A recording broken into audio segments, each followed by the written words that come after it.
just before I turn over for the next session, just a few housekeeping reminders. The first is to please turn your phone on silent. There were a few sounds in the first session this morning, and we'd like to just get rid of those if possible. And then also just a reminder that when speakers are speaking to not speak on the floor. We just want to make sure we respect all our speakers. And then we turn it over to Kama to take us into the fourth session of our colloquium. Thank you. Good afternoon, colleagues, and welcome to the fourth session of our colloquium. And it's on Black feminism and critical university studies.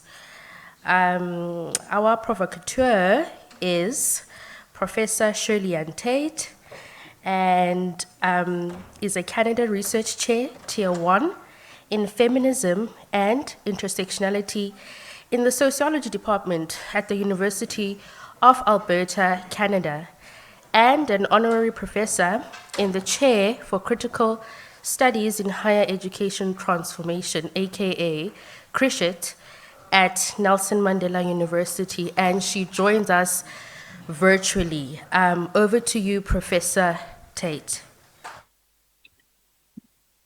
Thanks very much, Poncel. Good morning, everyone from me. I know it's your good afternoon. Jenny has just said I've got 30 minutes to speak. I thought I only had 20, so I've got a bit more time. But before I start, I want to do our land acknowledgement. I work at the University of Alberta, so I have to say that the University of Alberta respectfully recognizes that it is located on Treaty 6 territory of the Papas Chiefs and the homeland of the Métis Nation. And as a Black settler in Canada, I also respectfully acknowledge that I'm privileged to be able to live on this beautiful land. So this talk, I have to say I quite like being called a provocateur. I've never been called one before. That's good. This talk comes out of an incident. It actually occurred to me, so I'll say that straight away. And at the time, I struggled to understand what it meant. I'd spent several years building up a new research area on decolonization and anti-racism in universities before I left the UK. I'd founded a research center as well around that work, and I'd written a variety of courses on Black diaspora studies, critical race theory, race and gender intersectionalities, and decolonial theory. A white feminist colleague who said that she was anti-racist, and she was an anti-racist ally, in fact, when she heard that I was leaving, said, "Sorry, you are leaving, but it opens up opportunities for me." I've been thinking about this for the past few years. I tend to do that. I tend to ruminate about things that happen. So I've been thinking about this for the past few years, and I'm still left with unease about that statement. So I want to unpick what they mean for me now in terms of the impossibility of white feminist allyship. So those words again, in case you missed them the first time. Sorry, you are leaving, but it opens up opportunities for me. These words begin my thinking about white feminist allyship, but it's a white feminist allyship allied to racist contempt, when we have to keep going no matter how exhausted we feel from the continual assaults, no matter that we think that there's nothing we can say or do. For example, Black Lives Matter 2020 taught us that we had to continue anti-racist struggle when we were brought face to face with the visceral horror of Black death on a virtual loop. Here in Canada, we're exhausted from the continuing discovery of the unmarked graves of Indigenous children. Globally, we are exhausted from unbridled extractivism, rampant white supremacy, Indigenous, Black, and people of color on freedom globally. The question of anti-Black racism within the contempt of white feminist allyship, of course, leads to larger questions of what could the necessary political formations and relationalities be in anti-racist decolonial struggle in academic life. We need these formations as antidotes to performative white allyship and solidarities. I've written a longer version of this paper, as you can well imagine. This takes a lot of words, but for this short provocation, for the next half an hour or less now, I will only look at white feminist allyship and anti-Black contempt, and I'll end with Stuart Hall's insistence on intellectual academic praxis, which for me is about decolonial, intersectional, anti-racist Black feminist work that we still need to keep doing, irrespective of how tired we are. So the next section of the paper, after that brief introduction, is the problematics of white feminist allyship and racist contempt. I want to begin with a bit of a long quote, but I'll say the parts that are like really significant as I go through, of course. For Afro-pessimists Saidiya Hartman and Frank B. Wilderson III, in a 2003 interview that they did together, there's a structural prohibition rather than merely a willful refusal against whites being the allies of Blacks, due to this division between subject and object, a structural antagonism. But everything in the Academy on Race works on the question, how do we help white allies? Black academics assume that there's enough of a structural commonality between the Black and the white working class position, their mantra being, we are both exploited subjects, for one to embark upon a political pedagogy that will somehow help whites become aware of this commonality. White writers posit the presence of something they call white skin privilege and the possibility of giving that up as their gestures of being in solidarity with Blacks. What both gestures disavow, that is working on working class commonality or giving up white privilege. Those are the two gestures. What both gestures disavow is that subjects can't make common cause with objects. They can only become objects through modalities of violence or through modalities of empathy. In other words, the essence of the white-Black relation is that of the master-slave, and masters and slaves even today are never allies. You can imagine when I saw this quote, it really spoke to me as a descendant of African enslaved people in Jamaica.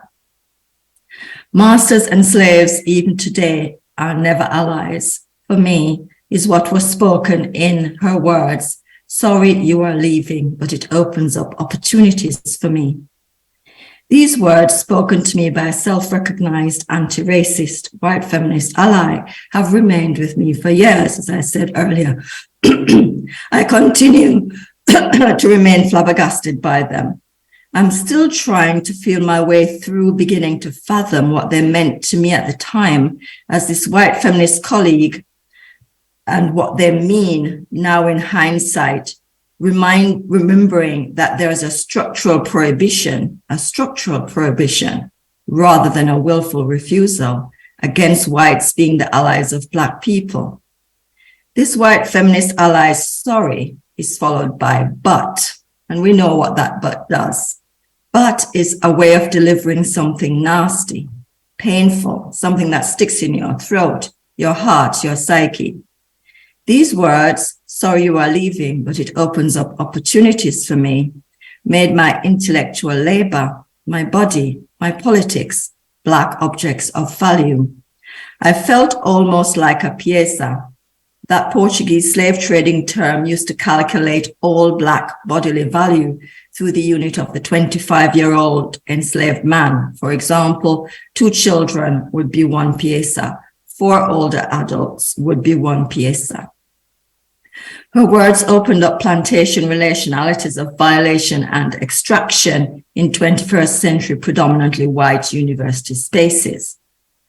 I had done hard, decolonial, intersectional, anti-racist work, often at personal risk, but she would reap the benefits when I left. White feminist career trumps allyship in the structural antagonism of institutional racism, and institutional racism premised on Black social and epistemic death. We must admit that anti-racism then is not about love.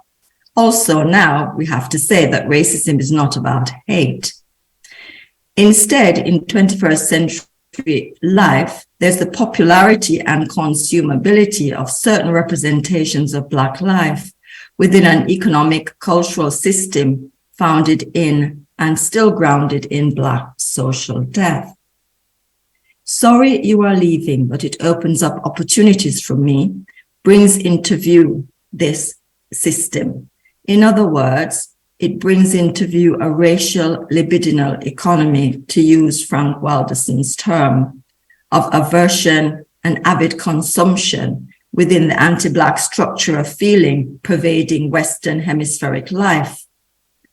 Here in the Western Hemisphere, racialized others become objects through modalities of violence or through modalities of empathy, to go back to Hartman and Wilderson earlier. The white feminist allies' anti-racist empathy objectifies because it operates through what Jose Medina describes as meta-blindness and emotional numbness caused by the excesses of white epistemic authority and privilege.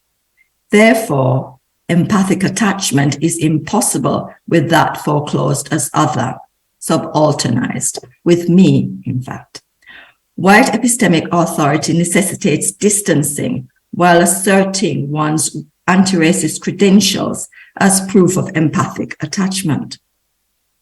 The anti-Black structure of feeling within performative white feminist allyship in academia emerges through racist contempt. Sylvia Wynter used No Human Involved to speak of the terrorizing state apparatus of US policing, governing, surveillance, and incarceration of Black bodies. We can liken this to the Black social death spoken about by Mbembe, Patterson, and Wilderson, for example. This Black social death produced by racist contempt within academia, where no human involved is repeatedly invoked when Black bodies are out of place. Black originated theory is erased. Black contributions are co-opted so that Black input remains unacknowledged. Appropriative white feminist allyship stands outside systemic racism by refusing to recognize its own anti-Black practices of co-optation and erasure. No human involved continues to exert white supremacy in academic life as a Black negation of will. I say negation of will here following Hartman because of the opportunities opened by my departure without any question asked about how I felt about my work being stolen. No possibility of me being able to say, why are you such a thief? Go do your own work. My discontent was unvoiceable because my work and I were property of enjoyment and appropriation, and we would be made to disappear. White feminist innocence continues through non-citation and rewriting, overwriting, co-optation of Black feminist thought. We see a good example of that being intersectionality, for example. Coloniality's racist contempt of the very possibility of Black feminist epistemologies and of Black feminist political and bodily freedom continues this violent erasure. And this violent erasure makes me think about contempt, racist contempt to be exact. Contempt is the act of contemning or despising, treating as vile or worthless, disdaining, scorning, deriding. Contempt relates to assessments of persons and groups. Negative comparisons with someone, something that falls below the contemner's personal baseline characterize contempt, whether it is upward or downward within status hierarchies. Contempt entails withdrawal from its target because of strong aversion. Sorry you are leaving, but it opens up opportunities for me. Withdrawal and aversion illustrate that a contemner aims at their target because they feel the target has a compromised status in relation to their standard.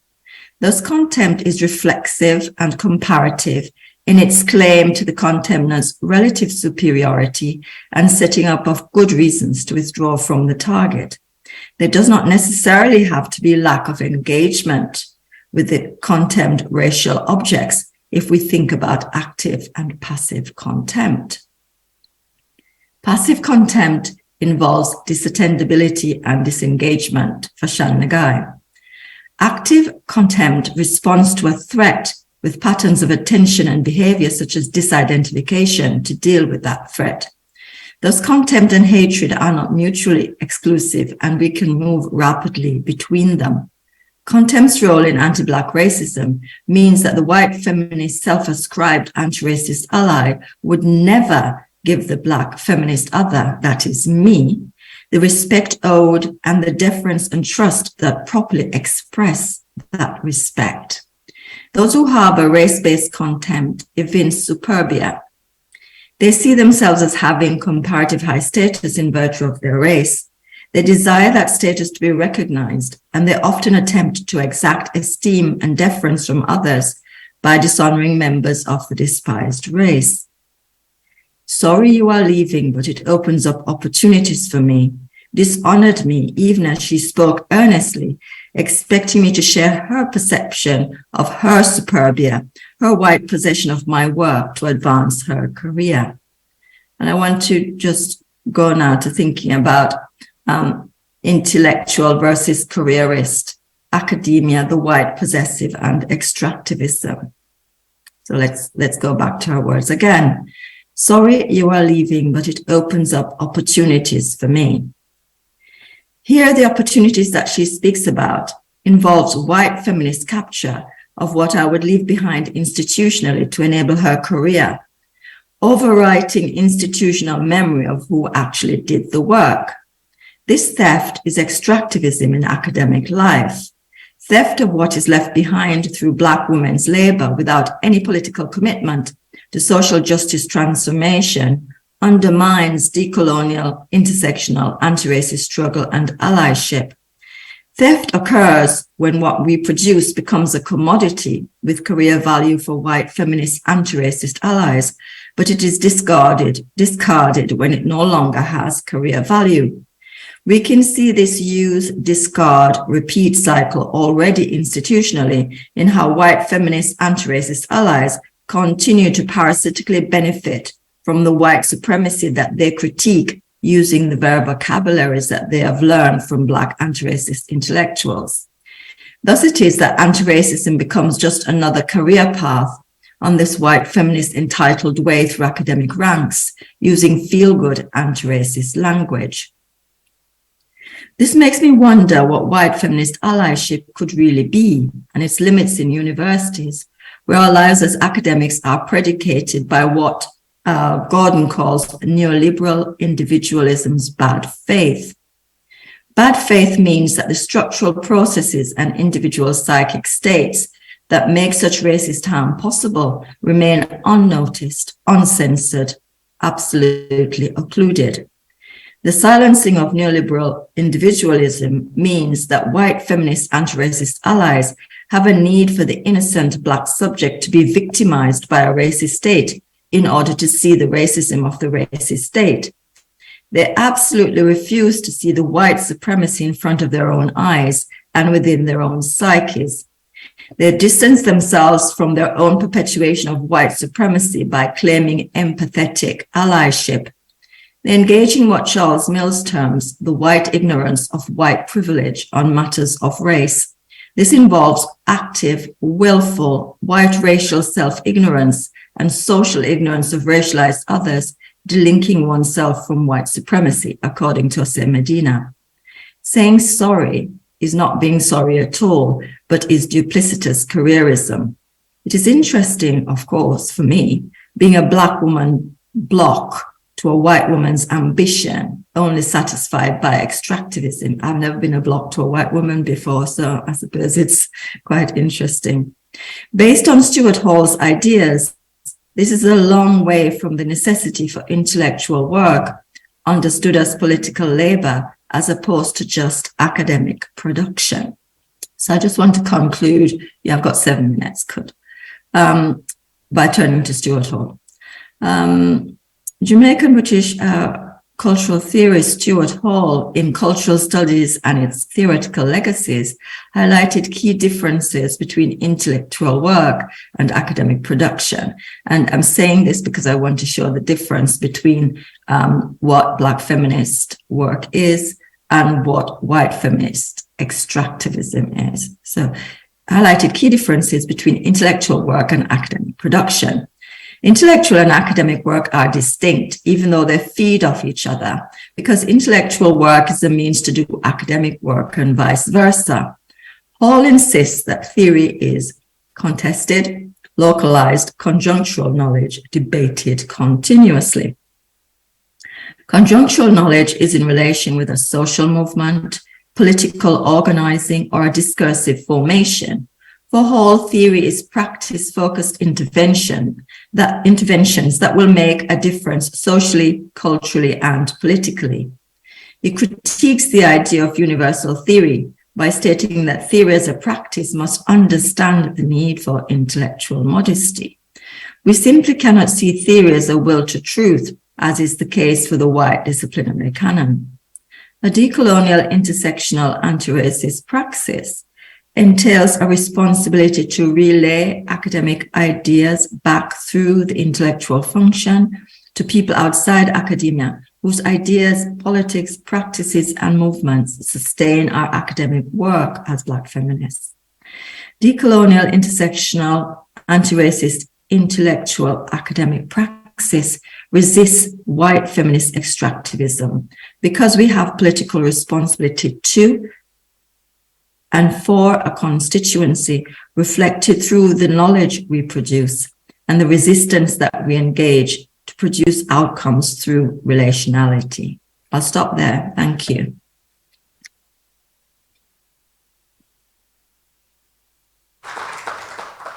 Oh my goodness. What a heart-wrenching provocation. Thank you so much, Professor Tate. Now we move on to our first disputer, who is Dr. Alude Mahali. Dr. Alude Mahali is the Chief Research Specialist in the Inclusive Economic Development Program at the Human Sciences Research Council of South Africa. Over to you, Doctor. I'm going to stay seated if you don't mind. No problem.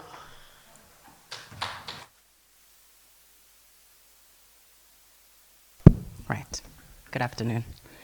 Thank you. Thank you to the conference organizers, everyone from those who conceptualized this wonderful event, to those who took care of logistics. Thank you for being so responsive.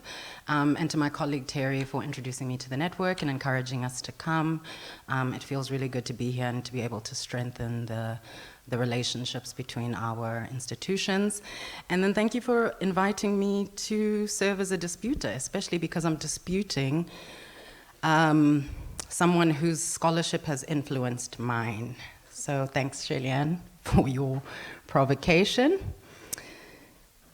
So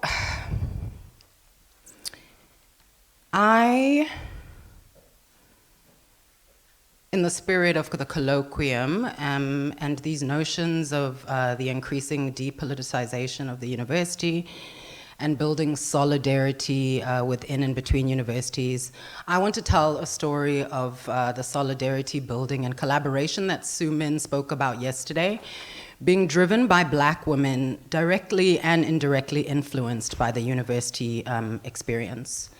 I've been interrogating contemporary African feminisms in recent work, and there are really two moments that catalyzed this charge for me. So the first was in early 2016, around March. I attended a panel discussion at the Schomburg Center for Research in Black Culture in Harlem in New York City, and the talk was called Standing in the Information. And it was a play on the recently released Beyonce song Formation, in which the singer asks that we ladies get information, both as a call to assemble, but also as a charge to empower ourselves with information. And I say our as a Black woman who writes largely about and for Black women. And so at the Schomburg, the conversation that unfolded was this candid exploration of the need for political, historical, and contemporary justice-focused analysis of the state of Black women from, and girls, sorry, in the US context. And there were, academics, Black women from civil society who approached the topic of race, of feminism, of human rights, of social justice challenges from their various backgrounds. But there was this undeniable similarity in all of their offerings, and it was this increased desire by and from Black women to connect with other Black women for identification, the promotion of well-being, for protection, and for love. And this audience was filled with these amazing, sort of expressive, erudite Black women voicing the importance of solidarity and recognition. And so as I listened to the speakers, I began to draw parallels between, what was obviously happening there and what I'd started seeing happening in South Africa with the rise of these Black women-centered collectives who insist on centering contemporary Black feminisms and therefore themselves. These collectives were crafting unapologetic spaces centered on the lives and lived experience of Black women, and part of this experience is encouraging, radical self-love and care as a community-building exercise. And so I wrote a paper focusing on 3 of these collectives. The one collective, FBGO, or Flag for Black Girls Only. The second collective, the Kriya Collective, and the feminist Stokvel. And they were all in different ways sort of confronting the structural and social implications of racism in South Africa. And I believe that a large part of that was influenced by Fees Must Fall and sort of all the fallist movements under that umbrella. And they sort of, that moment kind of created this impulse and urgency around the increasing visibility of Black women-centered collectives. Because as many have said over today and yesterday, the university protests stimulated debates about power, about class, about neoliberalism, but more significantly, these debates allowed Black feminists especially to carefully position themselves. And what this deliberate positioning permitted was a sense of organizing and building that could bridge this tension between Black consciousness and feminism. So patriarchy became as critical as race, because as author Panashe Chigumadzi writes in response to the Black men hijacking the student protests, and I quote, "To Black patriarchs, Black women are just a source of labor in the struggle of Black men to attain equal status with white men." And close quote. And this is the double bind that Black feminist students were vigilant about, having to be Black or having to be a woman first. And Lord already warned against this in Sister Outsider when she wrote, "Black men will view sexism and the destruction of Black women as tangential to Black liberation rather than as central to that struggle." So the messaging of these collectives was pretty clear. It's time to speak for ourselves, claim our own spaces, and find ways within those spaces to destabilize aspects of structural violence that see Black women at the bottom of the barrel. And so there was this fresh power and urgency in kind of these contemporary Black feminisms, which is not new. The feminist ethos is not new, but the kind of audaciousness that these young Black girls and women were bringing to already existing feminist activism and the sociocultural spaces were new. Black women during and after the broader Fees Must Fall movement recognized that they must choose themselves first and place themselves at the top of the hierarchy against Lord's argument that there is no hierarchy of oppression.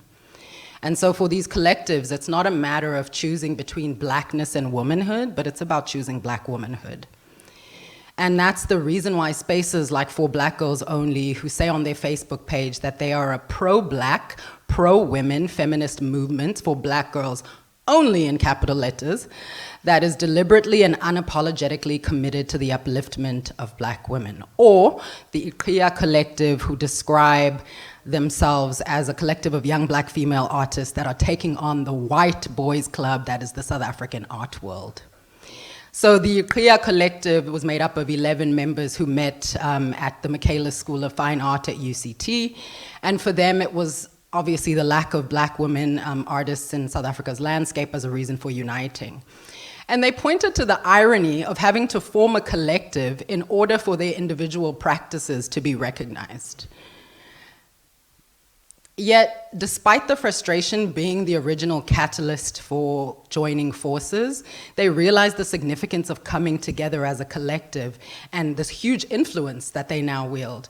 So the young lady who's holding the 5 minutes sign up at me, yesterday you made a really poignant intervention.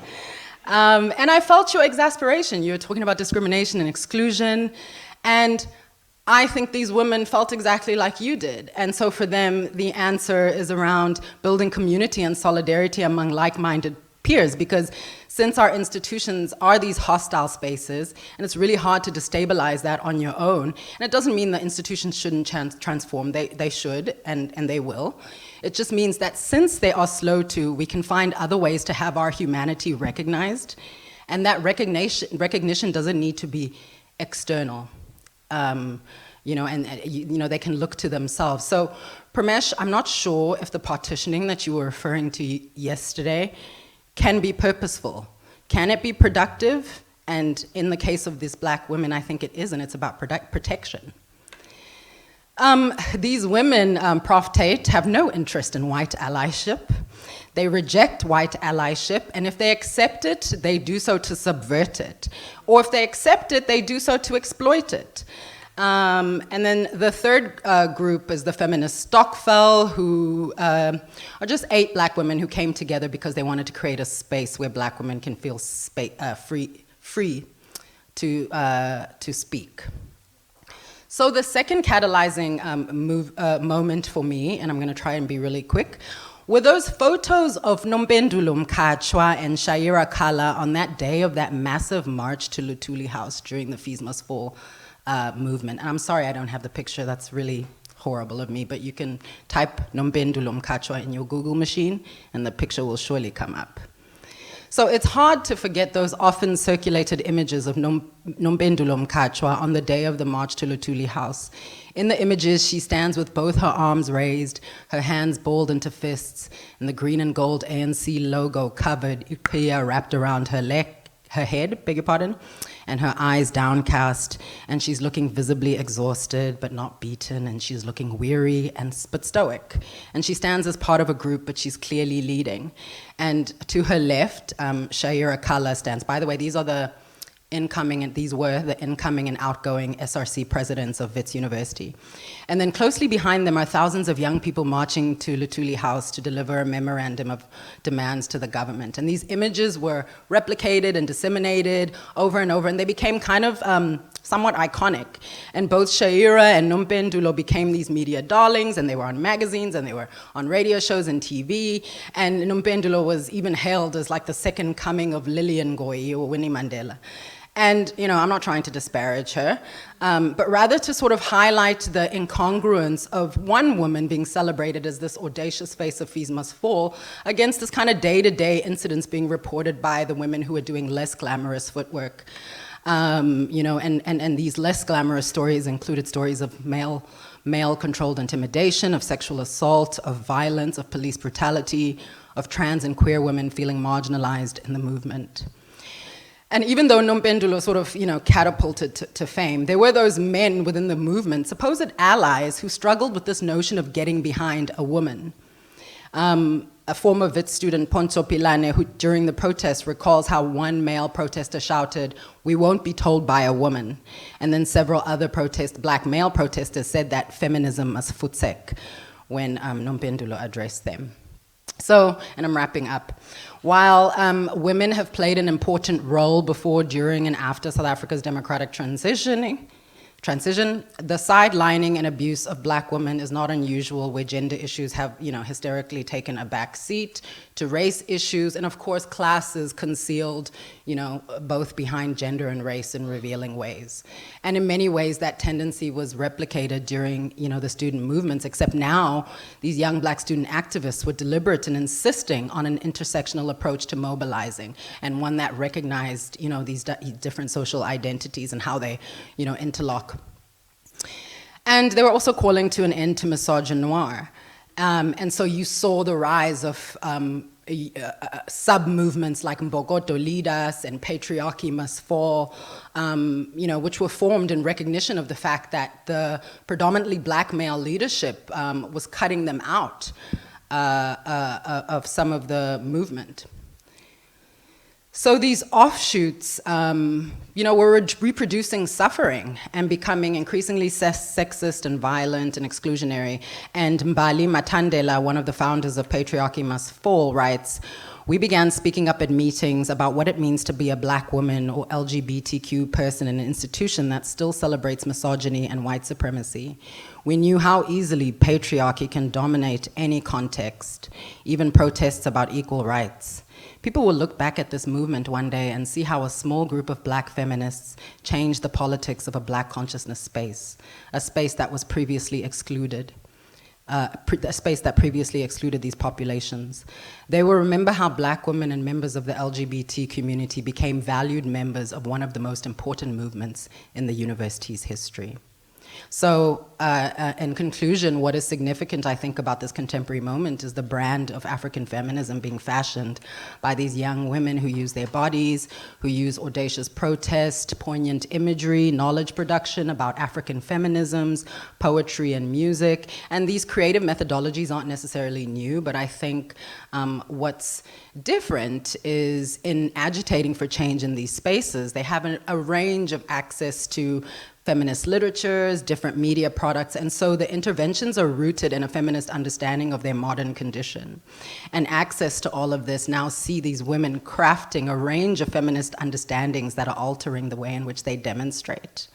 The demand now is that this response to these issues be inclusive and safeguard the interests of black women, not as an afterthought, but as central to movement structures. So I think these moments need greater articulation, and we need to think about how, these black women-led movements are contributing to a broader sort of gender discourse in South Africa, and even the ways in which these moments potentially contribute to making policy strides in and out of the university. Thanks, I'll stop there.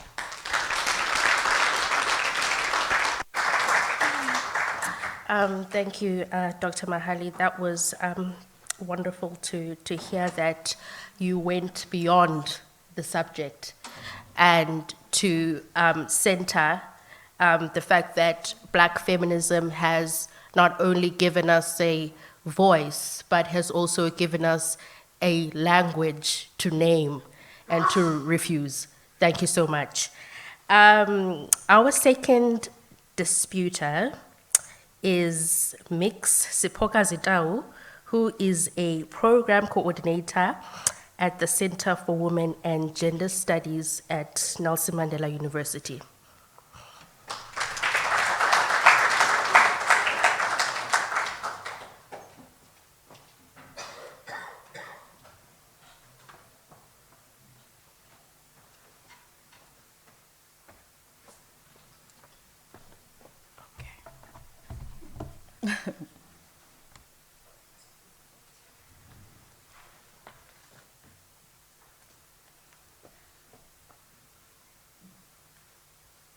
All right, okay, thanks. Hi, everyone. Thanks, Kama. And perhaps I must also just echo Doc's thoughts just to say thanks to everyone for putting this together and, of course, for inviting us. I was just thinking about, just parts of what Prof. Tate's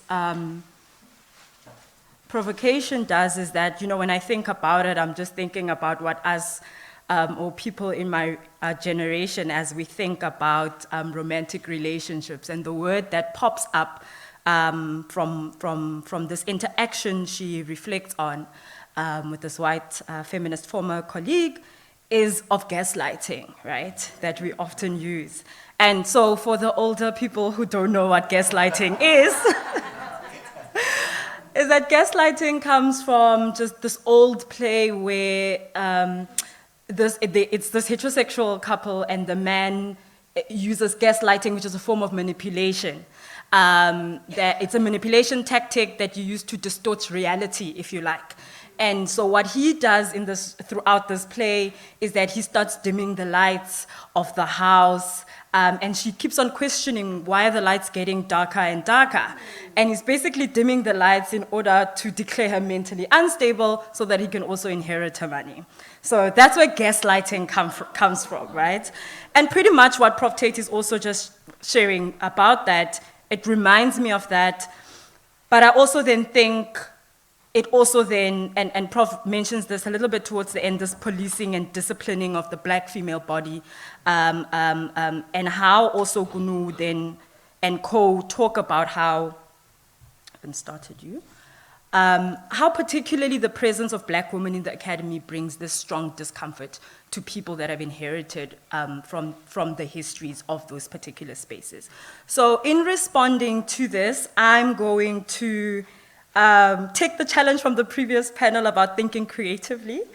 And I'm just going to, drawing a little bit from just some elements from my former study to think about how African women leaders in higher education then position themselves in ways in which we are able to establish different institutional cultures in higher education, if you like.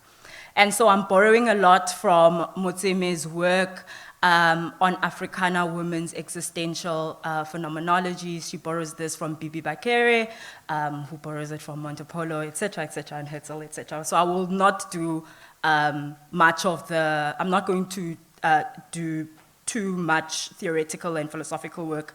Ayanda is going to hit me if I do that. So I want to play on this idea of memory, of disrupting memory, and what memory teaches us about ourselves and Black women and about Black women's leadership. So when our bodies remember, what are the lessons from our bodies and what is the value of this remembering and leaning on these memories of our bodies for Black feminism in the academy? Of course, Bibi Bakere's work on phenomenology looks at Jamaican dancehall, and here she challenges us to think about the idea of pain and humiliation and suffering, and that it can be expressed in different ways, as opposed to it, of course, being verbal expressions of that pain and humiliation. Motseme's work on silence extends that to say that perhaps when we are in conditions of scarcity or when we are limited, we are able to generate new and creative ways around working with silence. So mine is to say, how then do we work with pain and what comes out of that particular pain? So I want to think about this idea of space making or place making of space, the institution as a space that now African women have to exist in as bodies that have been historically not considered to be part of the texture and the embodiment of the university. And so how do you then navigate a space that rejected you from the onset, right? And how do you then find expressions of belonging in that space? So the idea of space making, place making, if we think about it in the architectural way or in property development terms, we're thinking about place making as a way in which we think and we reimagine public spaces, right? Particularly for communities. And now I want us to think about how we can pay attention to the physical space, to the cultural and social identities that then merge as a result of having to exist in that physical space. So how personal memory that is based on individual experiences can give us the sense of authority to create collective memory. But then Motseme then asks us quite an important question to say, what do we consider as legitimate memory, right? How do we legitimize memory sites? And why do we legitimize those particular memory sites? So I particularly want to then say, in how we think about that question, is to legitimize African women's memories linked to the home or how we think about space, and I'll talk about this just now extensively, how we think about space as a way in which, as I just mentioned, we can garner these new institutional cultures. So I want to borrow from Makokwana's concept of omafungwashe, right? In terms of how you think of firstborn children or elderly children in the home. This can also be a male elderly child, but of course, depending on who you're reading, of course, there's enough work and literature that will then speak to the fact that men are more likely always to inherit. It becomes a question always when umafungwashe, when the female becomes the one who's firstborn. So I want us to think about umafungwashe here as the firstborn child who most of us who subscribe to African ideas and cosmology would then know holds the institutional knowledge of the home. You then become the co-parent in the absence where parents are unable to parent, right? So think of it in that way. But I think this is particularly important in the context of South Africa's higher education, where there's only like 6 African women as vice chancellors. Out of 26 institutions. And so think about not in the form of tokenism, but particularly in terms of what then it becomes your responsibility as a first in your kind in the home that we now have to create as a collective, right? Of course, Maseko's work in terms of the stratification of language, in terms, how isiXhosa as well, and she leans into isiXhosa to indicate factors such as responsibility and seniority and rank. Oyewumi's work, of course, talks to this point about how African languages are able to show us the ways in which naming and language and power and seniority is associated with the body, or power is associated with seniority as opposed to the body, which is much more of a Western frame, right? And so Gojola Zimlongo's work as well, in how her thesis was focusing on Xhosa women widows, looks at how when she goes back home, she reflects on how when she goes back home, her mom becomes a participant in her study as well. Her dead father's pictures are on the wall, and she's thinking about that memory, what it sparks, but coming home becomes this point of reflection of her, to her as well, in this contestation that she must sit with, in terms of her first having to theorize and then legitimize this particular experience of African women widows, but having to have dealt with the loss in order to get to make this intellectual work, right? And so home for us, I want us to think particularly about home as a space or institutions as potential homes. And so what happens in a home, what responsibility do you sit with when you're in a home, and then what kind of space, or what becomes the possibilities for space making when we think about the possibility and the opportunities for us to create different institutional cultures, right? And so I also think it's also important, of course, to problematize the idea of home. Is that who gets to speak when you're home? How does power work there? But importantly, part of what we know about home is that home is always supposed to create the space of you are all welcome. But that those particular contestations, of course, still exist and can create the who belongs and who doesn't, and they could still create those limitations and barriers. For me, it's to say, as part of arguably the responsibility in how we then champion and foreground African and the previous, particularly the previous panel was talking about IKS as well, is that then in locating it in indigenous knowledge systems, is that you are able to foreground and complicate an African system as Africans, as opposed to the importation of a Western system that you have to work with in terms of creating your own institutional cultures, right? How am I doing for time? Okay. Maybe let me just stop there and leave that as a thought. Let's sit with that thought. Okay, thanks. I would have taken too long, sorry. Thank you, Sipokazi. And now to our final disputation by Ms. Dikeledi Mokoena, who is currently the Global Youth Chairperson of the Pan-African Federalist movement. She lectures African feminism and gender studies at the Thabo Mbeki African Leadership Institute and is an associate lecturer at Nelson Mandela University.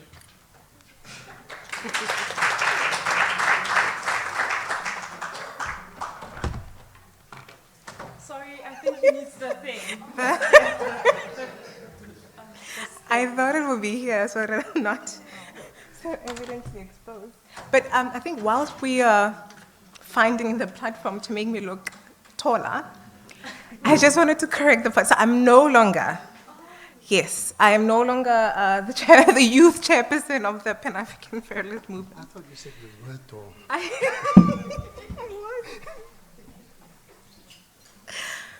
Wow, okay. I had to leave for patriarchal reasons, and I think, no, for real. And what Prof's presentation actually reminds me of my own experiences as a lecturer and academic in the university, particularly thinking about the university whereby, patriarchy is quite predominant, but also working with men in general. I've been in a situation where I guess I started working for an institution which was headed by a male, black male, then moved on to another institution headed by a white European male. And then left that institution, joined a department at a different university somewhere in Pretoria, I will not name the university, and then there I encountered similar violence of a colored man. A colored academic man. So in a sense, you could say that I do have an experience of what it means to work with black men, white men, colored men, and what is common in all of that is literally the violence of patriarchy that you have to grapple with as a woman academic in the space. And then also, I had to have some time to recuperate from all that violence. So Prof's presentation reminded me of that, right? And unfortunately, I guess, particularly with black academics who sometimes tend to declare themselves as allies, sometimes use the language of feminism, sometimes most of the time also would quote gender scholars, wanting us to believe actually they are on our side, whereas they are not.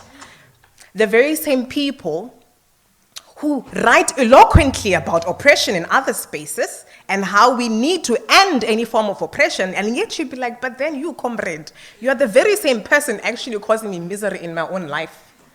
And these are the realities that we have to live with, basically, as female academics. So, but I'm not here to talk about my personal experiences, because unfortunately, my university pays my therapist for me to talk about these things there, so I will not burden you with them. So, when I was invited, I'm so grateful to have been also invited to be a part of this, this panel. And to be honest, I had difficulty with the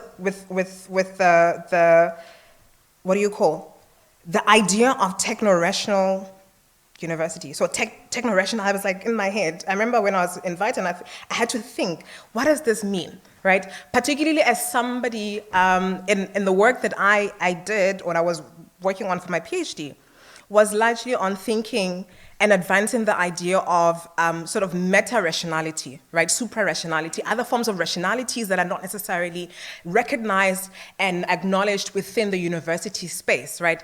Particularly rationalities that when we think about coloniality, these kinds of rationalities or other alternative forms of rationalities don't necessarily, aren't unnecessarily acknowledged.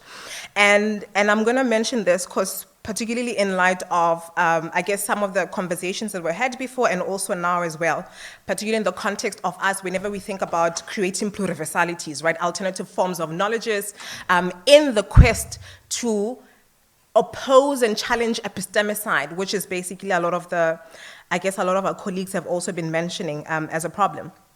And so pluriversality is a concept that was introduced to the decolonial discourse by Mignolo, and the inspiration of it comes from the concept of pluritopic hermeneutics, Pluritopic hermeneutics disobeys the totalitarianism of monotopic hermeneutics. The other speaks, reasons, argues, invents, creates while looking into the eyes of the humanitas.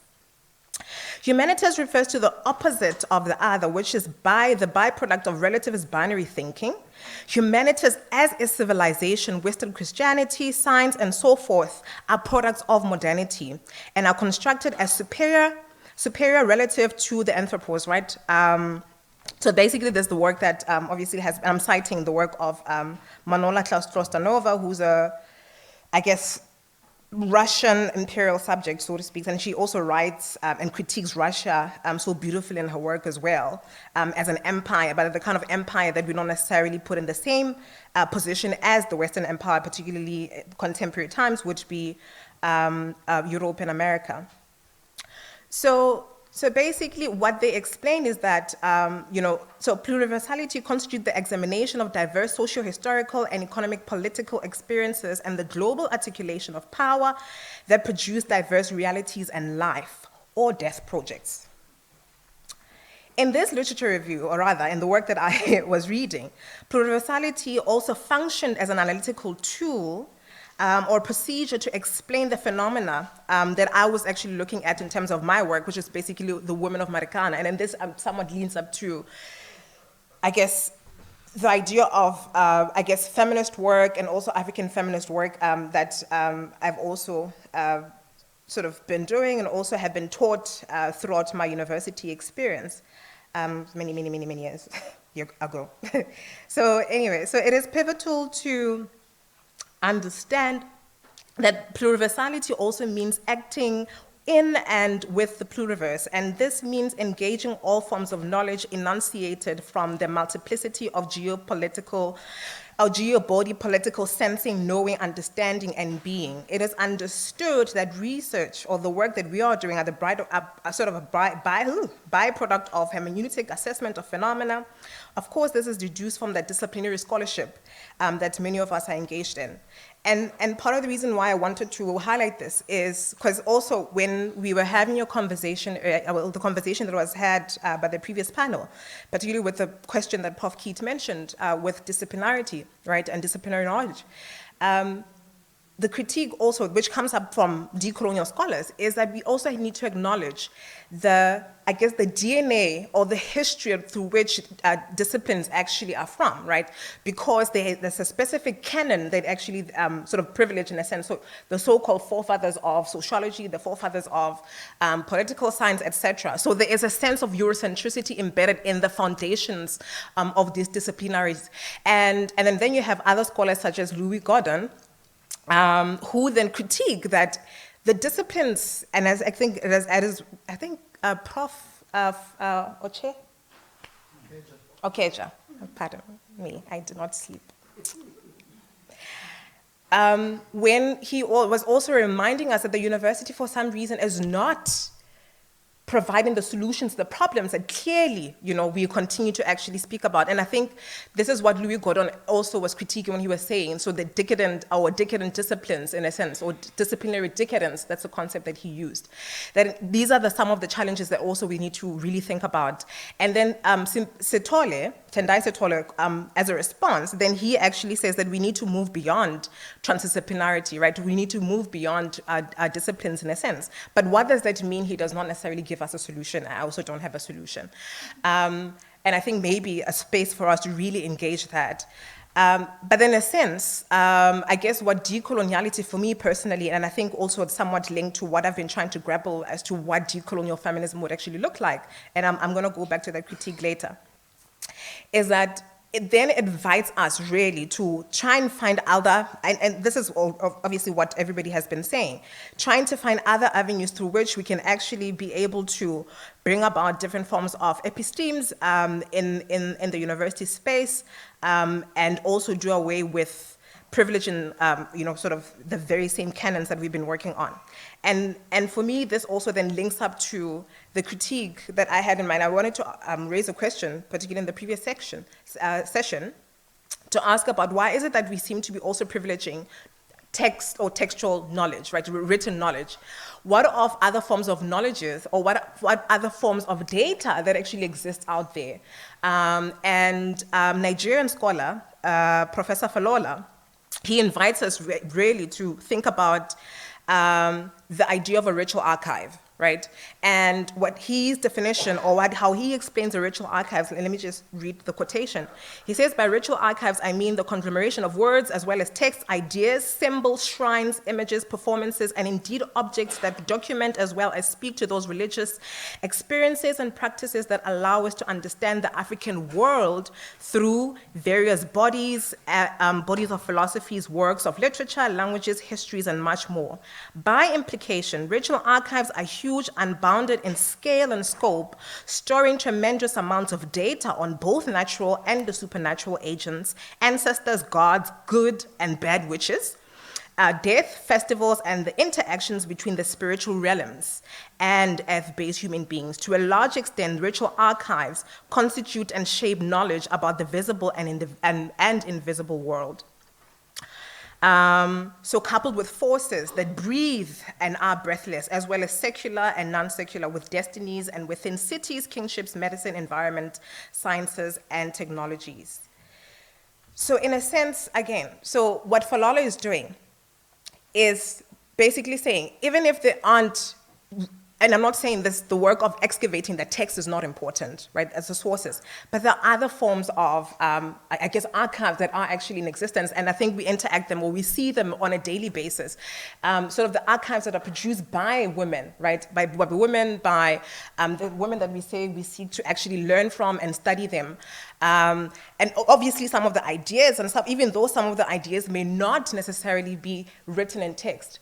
And for my own research, particularly thinking about the women of Marikana, which is what I was focusing on, the concept that I got to learn, although unfortunately because of extraction, I ended up with the idea of exogeny, right? So basically what I found was that in a sense, what these women were doing, particularly in their, or maybe just, so pardon me, let me just give a context of Marikana. So, you know, I know some of you, in 2012, there was a strike in SA, you know, mine workers demanded an increase, and then they were shot by the police, consequently, for demanding an increase.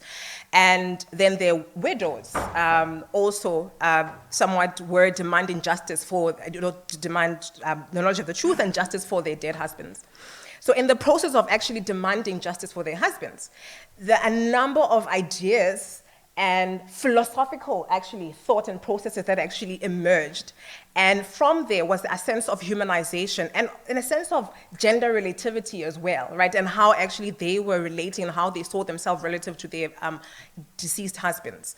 And I think for me, then that became a lesson around, so how then do we look at, you know, sort of the idea of, I guess, binaries and gender binaries in this particular context?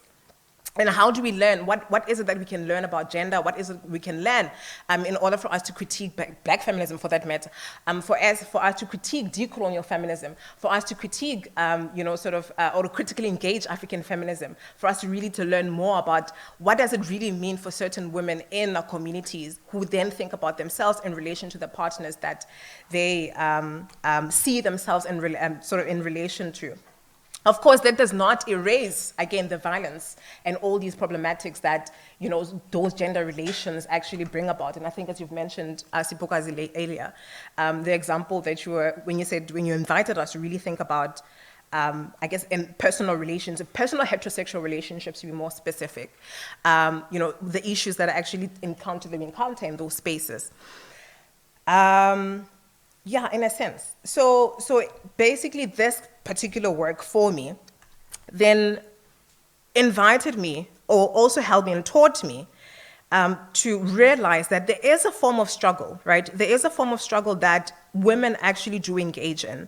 And women, and by women, these kind of specific type of women, not the women that should be spoken to in a sense of subordinating them in our conversations, or writing about them, or writing about them from a position of superiority, which is basically what can happen for us as academics, right? So we write about other women, we write about women who are, in terms of the class status, may not necessarily be at the same level as us.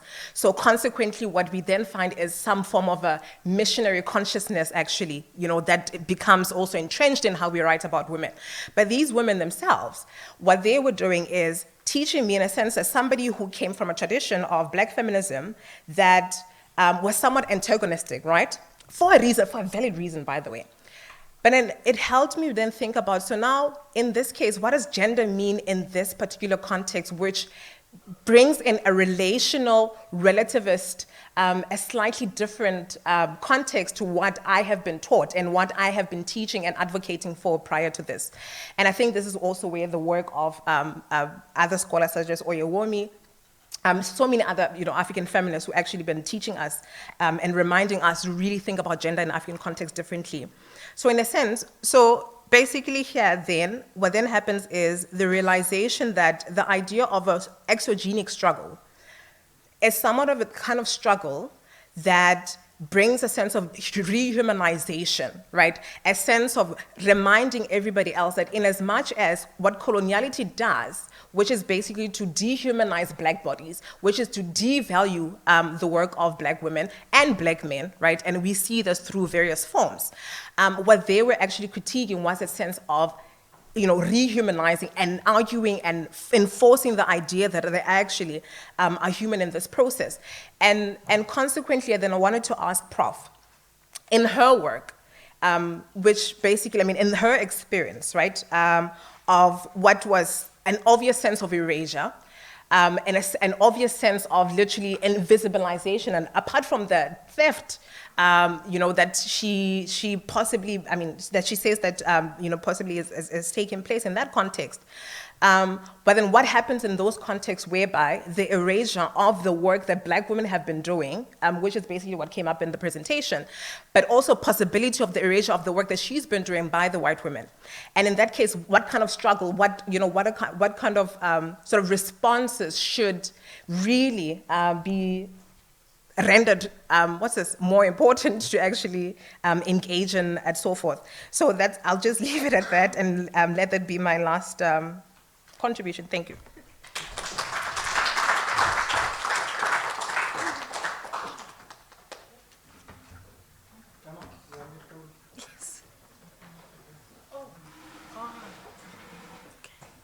All right. Oh, it's just over here. Anybody has an entry there for me? What?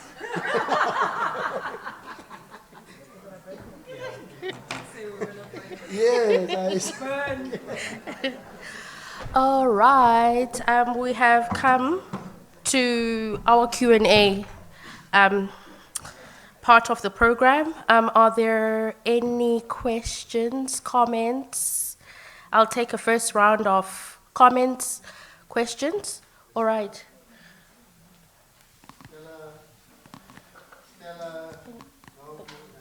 Okay.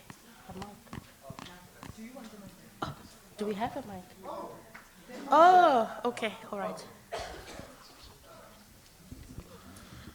Thank you very much. My neighbor is asking, why is the panel all female? I'm just raising his query. Thank you.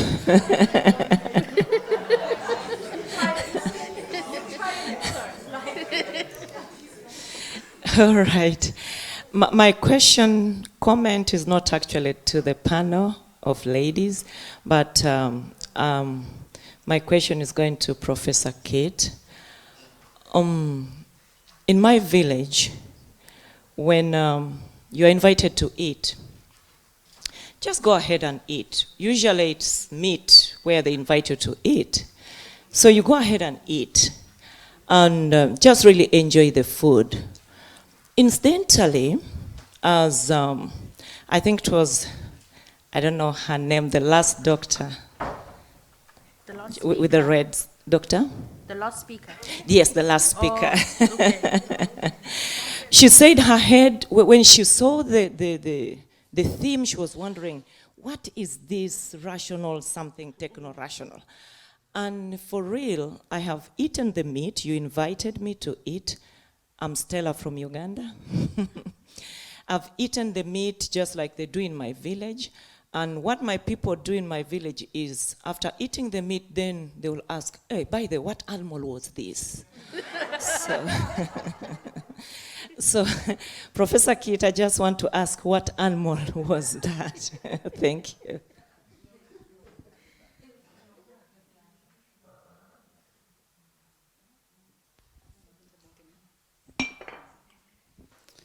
Thank you so much for such wonderful intellectual work from not the ladies, but the scholars on the panel. Thank you so much.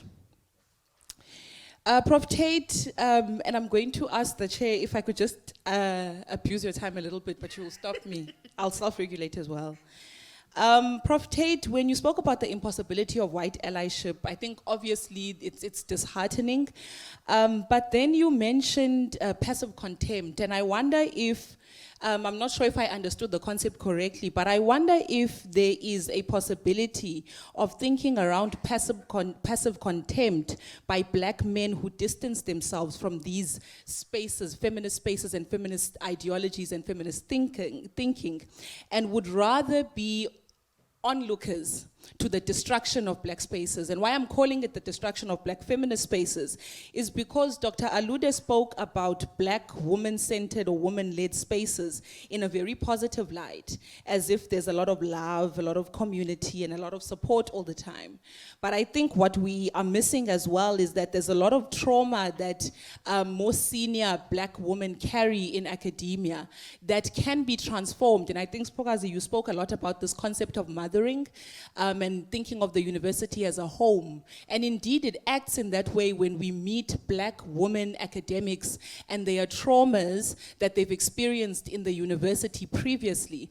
And under the guise of mentorship, you are mothered, read as muzzled, into consuming their knowledge, into echoing it, into referring only to it to make a point. And I think you made an example when you spoke about power being linked to seniority and not to the body. And I think that's right, but also you spoke about challenging African spaces as Africans. And I think if you would like to indulge me on looking into that African black woman space and its own complex oppressions and its own complex dynamics and the kinds of violences that are also carried through in those spaces. And perhaps a last question then to Dr. Dikeledi about this difficult space that we find ourselves in, and I'm asking you really, what is the safe space for women if we find ourselves wedged between a white colonial rock and a really thorny and itchy black, delivered, espoused, patriarchal and motherist space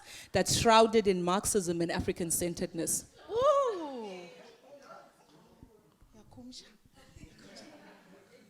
In my language, benza tuwaje, meaning she has done it all, but perhaps some conversations where we open ourselves bare. We need a conference with black feminists to heal in Tlambuluko, so that we talk openly about these spaces, because I also know that some of the contestations, black men use them to bash black feminism. But I'll just ask my question to Ugogo Taupa, the future professor. Sorry to put you on the spot, my friend, but you spoke about the contestation of home that Unobo was speaking about. And I began to think about one of your beautiful work that is titled, Can I Call You Ma or Prof?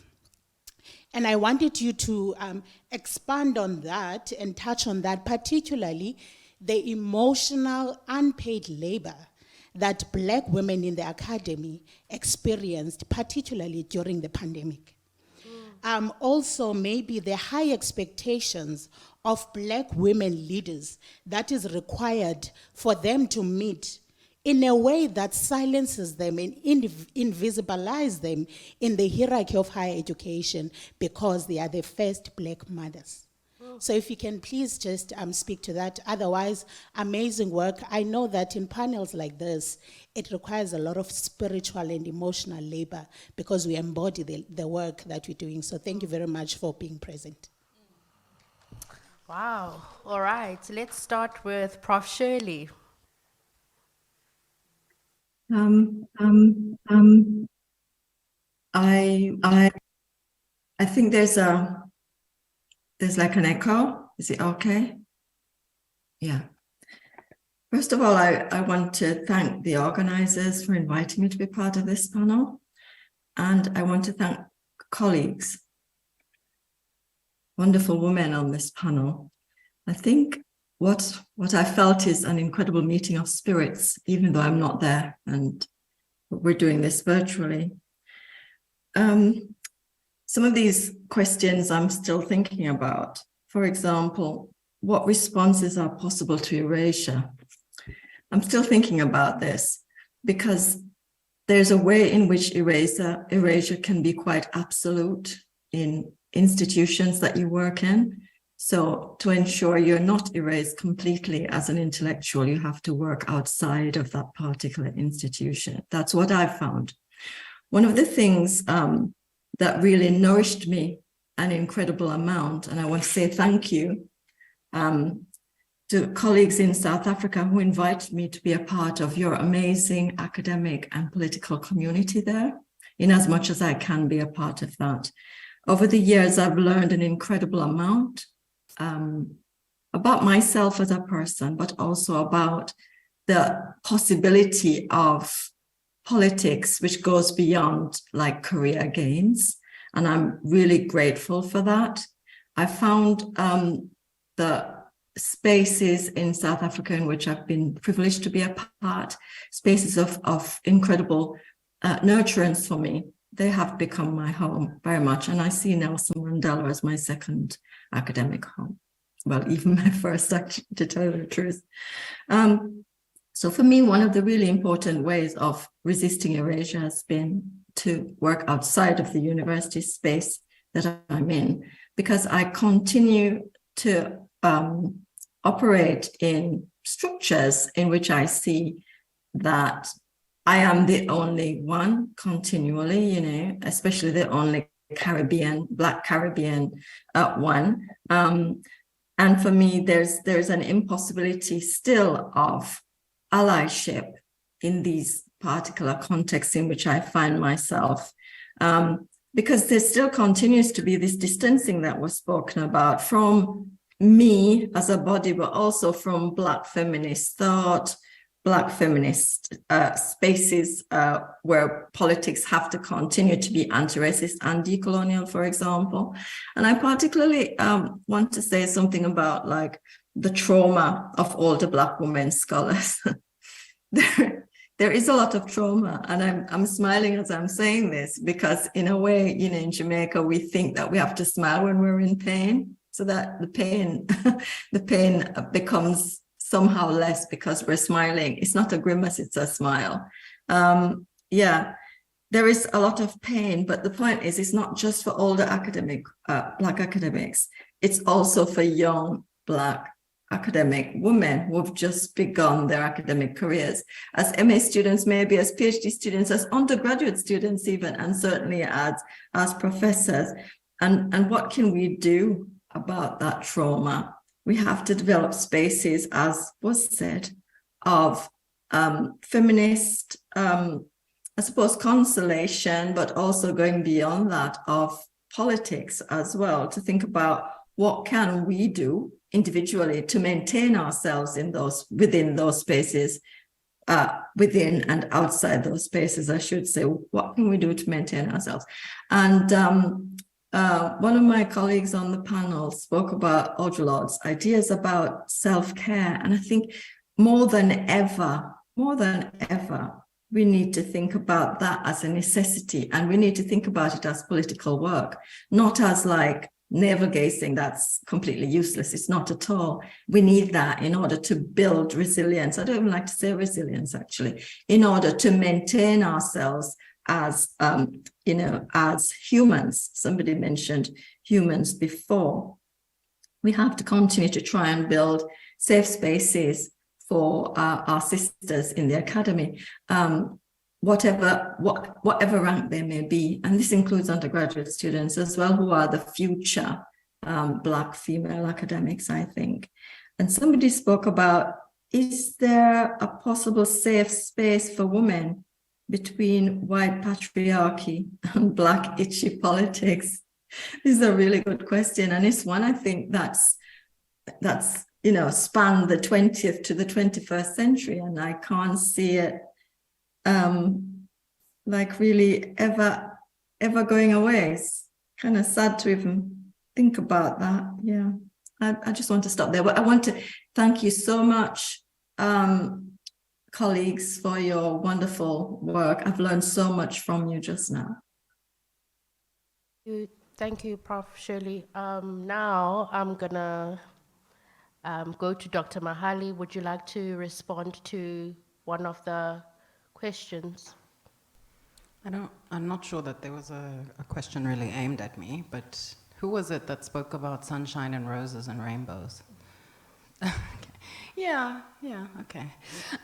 Look, I'm not oblivious to the, fallacy of sisterhood. I know that even what I'm talking about is not without, these are not uncontentious spaces.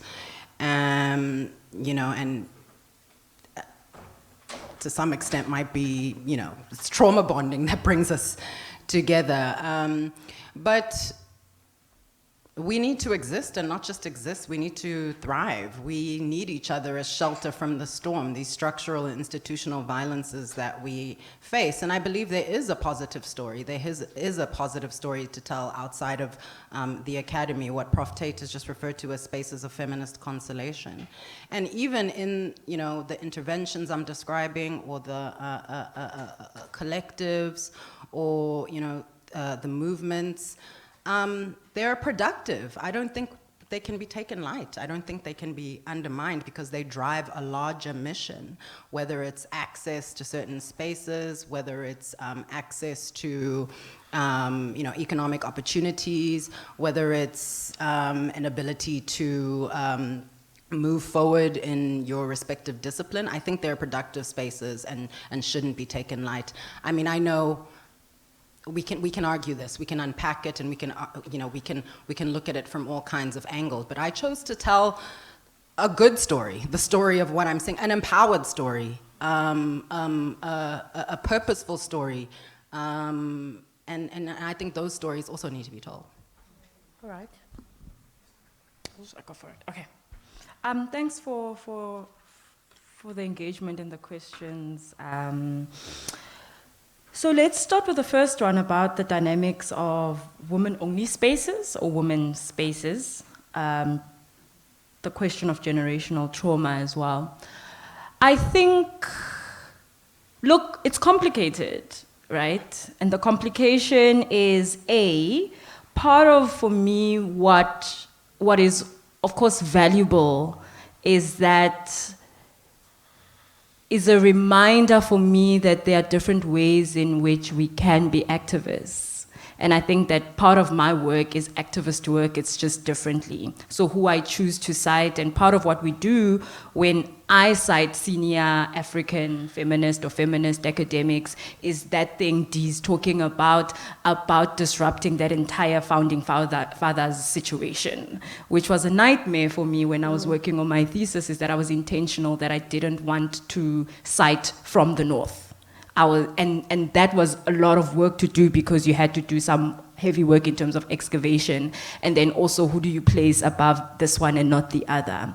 The second part of what you're raising, Nobu, as well, is that, so when I think about African women-only spaces, is that they can also function as spaces of gatekeeping, which I think is a form of arguably what you're raising, is that can be a gatekeeping because power comes into play. Is that there's an assumption, and maybe this is Nobu's critique to what you were not necessarily saying, is that there's an assumption that a all-feminist space is going to be a safe one, a rosy, and et cetera, et cetera, et cetera. I choose to do healing work. I know you choose to do fighting work, and that is why I appreciate you. That's why you and I are valuable in our generation of feminist work. And this is very serious, because that's heavy work for one to do versus the other. but they are both important and valuable work.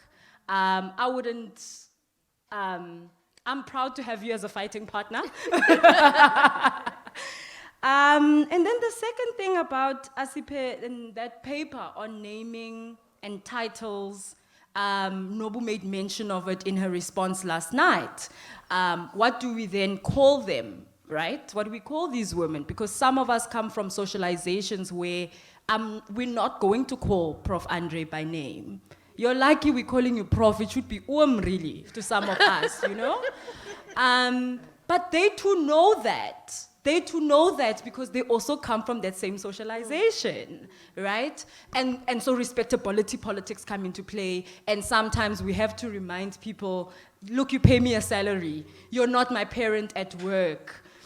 But part of the labor and the responsibility of changing institutional cultures is grappling with that difficult thing and saying, this is home, and sometimes we're gonna have to be those people that leave home and only come back when there's a funeral.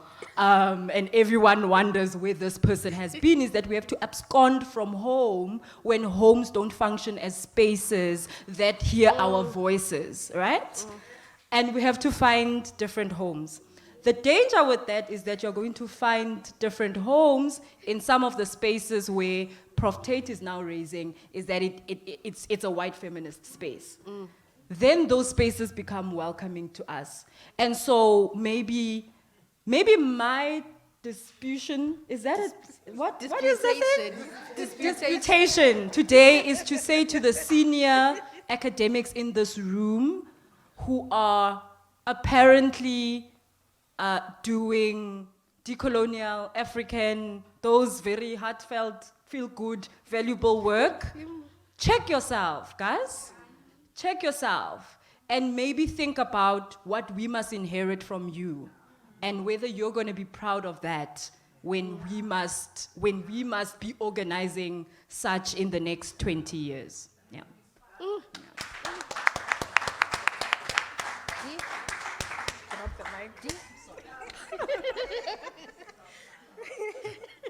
Wow.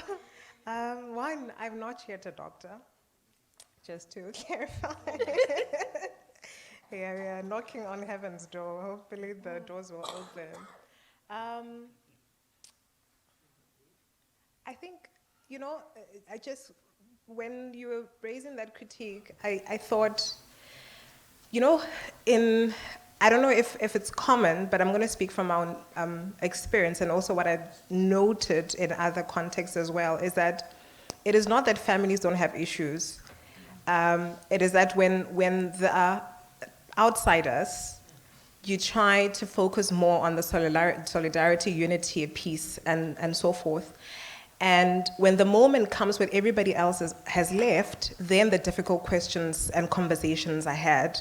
Nobody, and I think also this is the case in feminist spaces as well, we're completely aware of the challenges that are there. Some of us have wounds from those experiences as well, but we will not leave that space because it's a space that has enabled some of us to be where we are, the work that women have done, women who've bared scars to enable us to be here, so that will not be erased.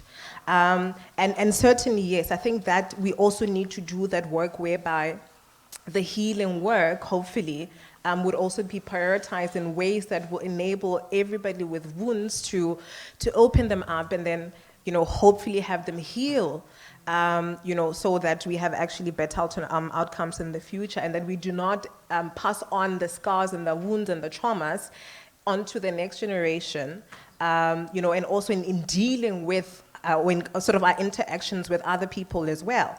Because what trauma tends to do, and wounds, particularly ones that are not attended to, they manifest somehow, right? And particularly if you are denying a wound, So I just wanted to say that I think it was actually quite amazing to be reminded of the beautiful work that actually women do. And thank you so much for, when I was sitting there, I kept going during your presentation, But at the same time, it is very much true. And I think to me personally, Novo, I don't know how to respond to the violence of feminists. because I think that's even the most, you can expect it from from men. Like, in fact, you shut it off, easily shrug it off. The same violence from, white people, it's easy to shrug off.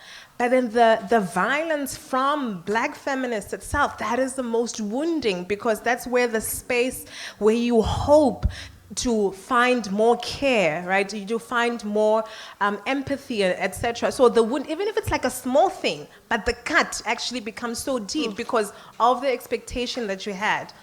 Again, I think the work that Sipokazi is doing, and I'm I'd like to believe also, like, as the older other feminists, and I think all of us, is to perhaps maybe also get into certain spaces with some level of empathy. My partner tends to argue with me whenever, he brings in something, particularly with women, even if it's something bad, and I always try to defend that woman, right? Even if it's something bad, I try, and I say, but I'm trying to understand it from their perspective.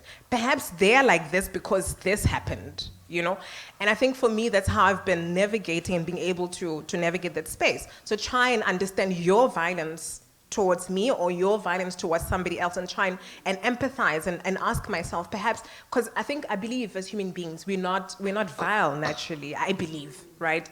That perhaps we react in certain ways, or certain things may come up, because of whatever, right? So I try to think of, or ask myself, or maybe there's a wound there, and this wound has just manifested itself through you violating me in the way that I did not expect. So now what I wish for you at that particular moment is, I then say a prayer that I hope that you heal, right? And also then do the work of healing myself. And I think maybe the collective healing spaces, perhaps that's what, should be more imperative, as maybe next year, that particular work should also be privileged, particularly also coming up, the fact that we also come from a very, very terrible, very hard time of COVID. So I'm sure there are other wounds as well, and other experiences that will conflate also, including it, on top of the ones that are existing. And of course, let me just highlight this one as well, the class issue as well, right? The violence of classism as well. So all of these things, particularly also in inflation and all of the economic crises, that's also compounding other issues as well, which then consequently will then affect people differently. And I think this is what actually makes the work, particularly feminist healing work, much more imperative. So that's all I could say. Thank you very much. All right. Okay, over to you. It's a very strange question to get into the black feminist panel in here. In fact, by the way, Stella and I actually had lunch together, so we were eating this particular animal.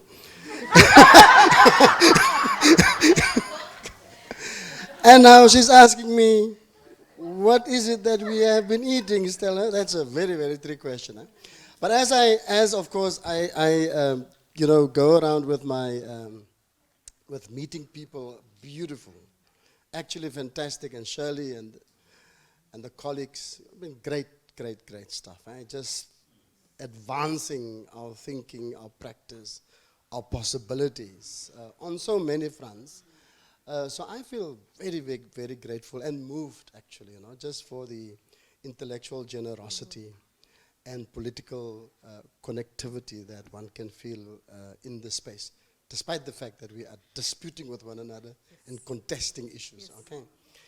So when we put together that first note on techno-rationality, the ideas, that emerged from the seminal work of Herbert Marcuse, and of course even, Heidegger, who I tried to avoid quoting, was not even featuring in our thought processes. The idea was that there is an overwhelming attachment to digital sorties that are coming into our spaces, not only our organizations, not only our universities, but also in the way in which we reason. Okay, and that's what techno-rationality refers to, is the way in which technological advances are influencing the way that we think about things and the way that we reason about things, so that we make them appear as uncritically desirable and even necessary. Okay, so we don't ask questions about that. the shift to emergency online learning and teaching over the COVID period has been accepted as a good necessity, you know, without asking questions about whether it would play out well or what are the issues with regard to it. In my own space, you know, I suffer the particular brunt of techno-rationality in a very, very straightforward ways. If you do budget decisions now, the people that come with the proposals that deals with the question of digital advancement they will probably have a 10 times more chance to receive the budgetary allocation than people who will come to deal with the question of gender-based violence in that same committee. So the argument would be that proposal will even be shorter. So for the 50,000 that you will have to write for to do social justice work, you will have to write 15 pages, and you may still not be able to convince the people sitting with the budgetary processes. But those who will come with new platforms that promises much but delivers very little, and the funds runs into the millions. It's nothing less than 20 million upwards. Those people, they submit 4-page proposals. Because techno-rationality more or less gives them an upper hand in the logic and the kind of motivation that they have to produce to convince the people within budgetary committees to accept that proposal. And of course, in our individual, other kinds of spaces, the way in which we socially relate to one another through different forms of platforms. So that is just one example at the executive level space. But there are, of course, as you may well know, our entire existence are permeated right through our cell phones and our computers as to how that form of reasoning makes technology appear both incontestable, desirable, and a necessity without thinking about its implications. Okay, thank you. All right. Okay, now we will go to round number 2, and I think that might be our final round. We've got a hand here in the front. No. I'll just be very brief. Thank you very much. A very powerful set of presentations. I was thinking about an image that would form around all the talks that you gave, and I thought about this film, Khala, by Sembene Usman. It's a West African film. And there's a moment where father and daughter are having an argument. She's speaking in Wolof and he's speaking in French. And the images of the Pan-African revolt are around on the walls, you know. And it's about the kind of crystallization that Sembene brings to that moment of what we all share but not in common. A kind of anxiety, a difficulty, but you know, there is a solidarity that is forming in the space of this conversation, which I'm really appreciative for. I just want to ask a question about, so you asked the point about partition. I mean, the word partition in the Irish instance that I've been kind of thinking of or thinking with has cure rather than healing attached to it. So finding a cure for the wound, because you know, wounds, as you say, they fester. They're with us. There's no way we're going to ever get rid of, and I would want us to hold on to a sense of the woundedness of colonialism and slavery and apartheid in this country. But we have to think about a cure so that we create a livable life. And in that sense, I'm wondering whether one wants to separate a little bit tactics and strategy. You know, it's an old kind of nugget from the days of struggle, that a tactic is a standpoint that we take now, and we immediately know where how we relate to it and so on.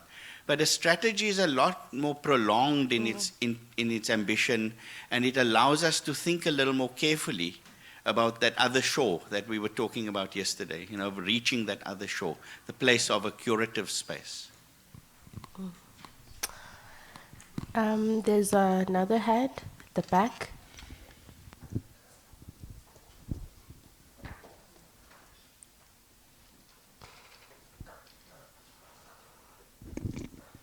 Thank you so much for the great conversations that we're having. And I want to begin from yesterday. Yesterday we were talking about performative solidarities, and now just listening to Professor Tate speak, I'm beginning to question whether performative solidarities is also problematic as a working or living concept, because white feminism is not what has just been coined. It's not the same as alternative maybe to what we call hood feminism, which is Kendo talked about, of Afrofeminism, because it is removed from the experiences of black women, who is the most marginalized in the racialized capitalist society.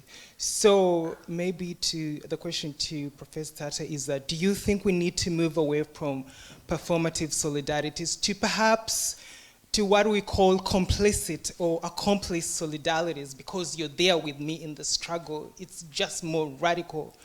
While if you're performative, then you just get to remove yourself. You have that leeway.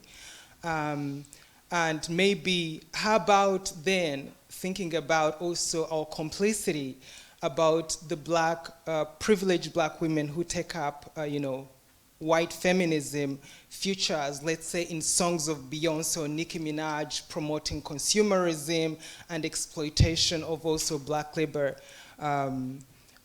to be able to really, doesn't really represent well. And what does that mean in terms of critical thought for black feminism to just be able to get to the grassroots? Another one which I just maybe should be able to put to anyone can answer this is that there is a push from black women spaces to just have only black women spaces and reality, and also touched about this, where there has been a backlash from the women from the grassroots. We've had Obioma Nyemeka, who's one of the Nigerian feminists, talked about that there is, in African feminism, we have to contextualize of no ego feminism or negofeminism, no ego feminism, of even where women continue to negotiate with patriarchy in terms of, let's say, motherhood, because they can get access to land relations, also to be able to have access, for instance, to land. So our mothers, for instance, are accused of internalized patriarchy, while the new generation is accused of selling their own culture.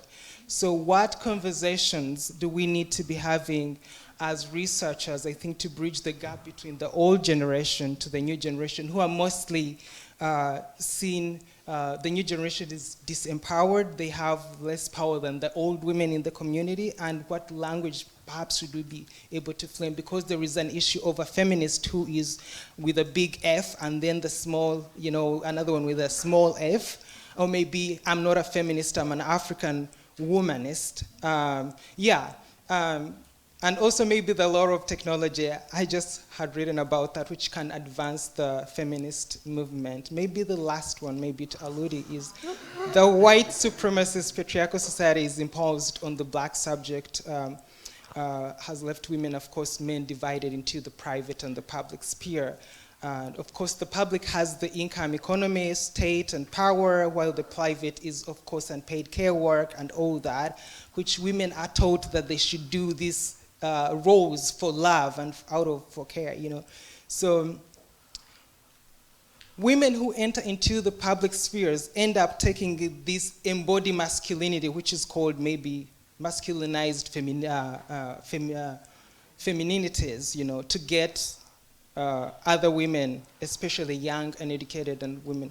What do you think maybe in terms of practical analysis we can be able to talk to bridge this gap, mostly for the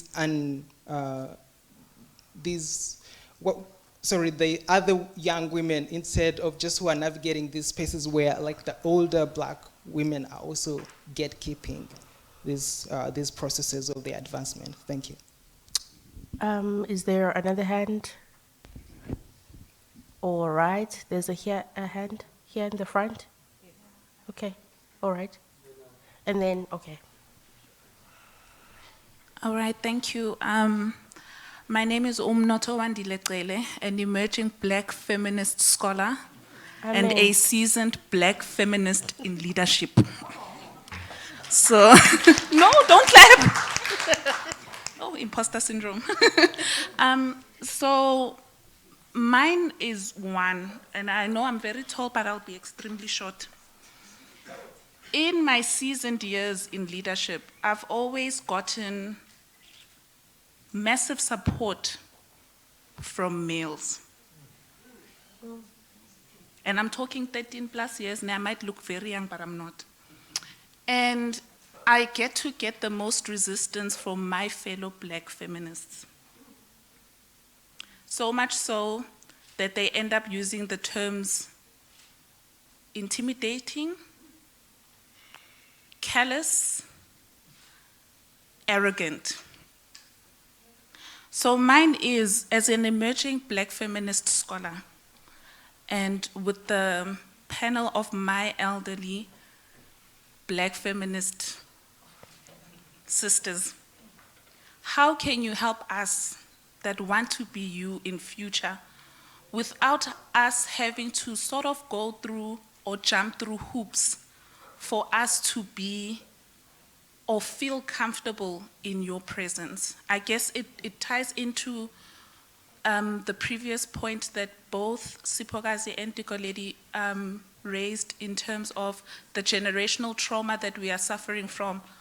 What are you doing to assist us that are emerging to not go through the hoops like you did and our four mothers did? Yes, thank you.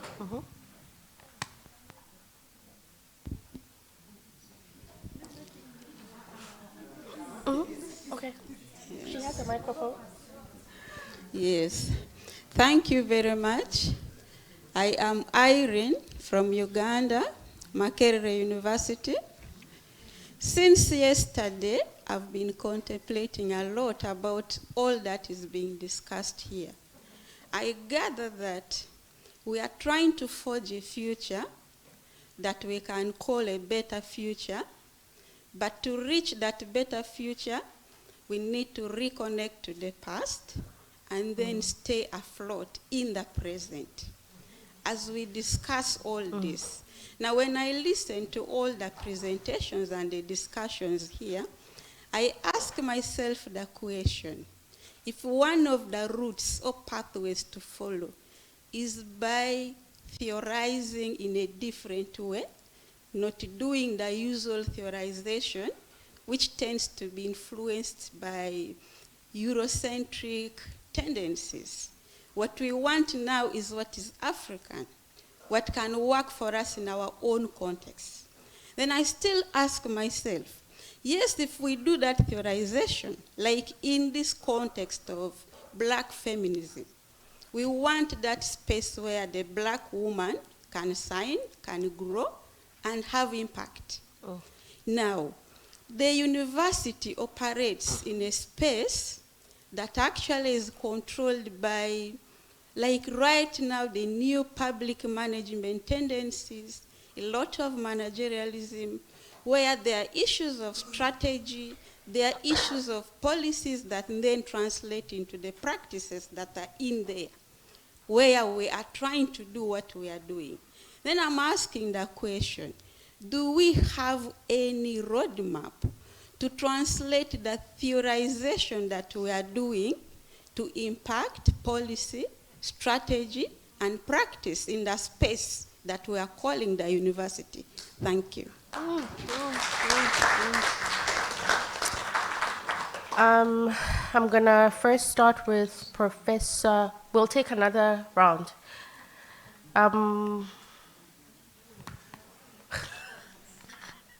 Okay. Are there any more questions? We'll just fit everything in now and then we'll have the speakers respond. Thank you. Okay. Okay, I know I'm not a woman or a feminist, but it's, I just want to ask like a practical question. I came yesterday and I listened, and the conversation is like up there, you know, in terms of the concepts that are being used. So as an ordinary person, you know, sometimes I wonder, what's going on, you know? What are these people saying, really? But what I can get is that there are problems in the world and they need to be solved. And these discussions that are happening here are an attempt to actually, you know, solve these problems and make it a better world for all. And I understand that these happen at a university, and a university is an intellectual space where, of course, we have to, you know, be complex in how we engage with issues. We can't be superficial as if we are sitting maybe in the street or at home. But now, practically speaking, and moving beyond, you know, policies, because I know that some of the things that we discuss in these spaces can translate into policies. But policies will not necessarily translate into, you know, practice, especially for some of us who cannot even comprehend the policy, some of us who have never even read the Constitution, some of us whose this conversation will never reach in any practical manner. So I just want to ask that when we are discussing these issues, not only the gender issues, but all these issues, at what level are we attempting to solve these problems? So if, say, for example, I'm sitting somewhere in Giyani, Mabalani village, where there's no university, and this kind of a forum will never be there, and, you know, how will what we discuss in these spaces impact, you know, I don't know, or are these discussions, or what will emanate from these discussions in terms of practice, are they even intended, you know, to get to that level in terms of impact? Thank you.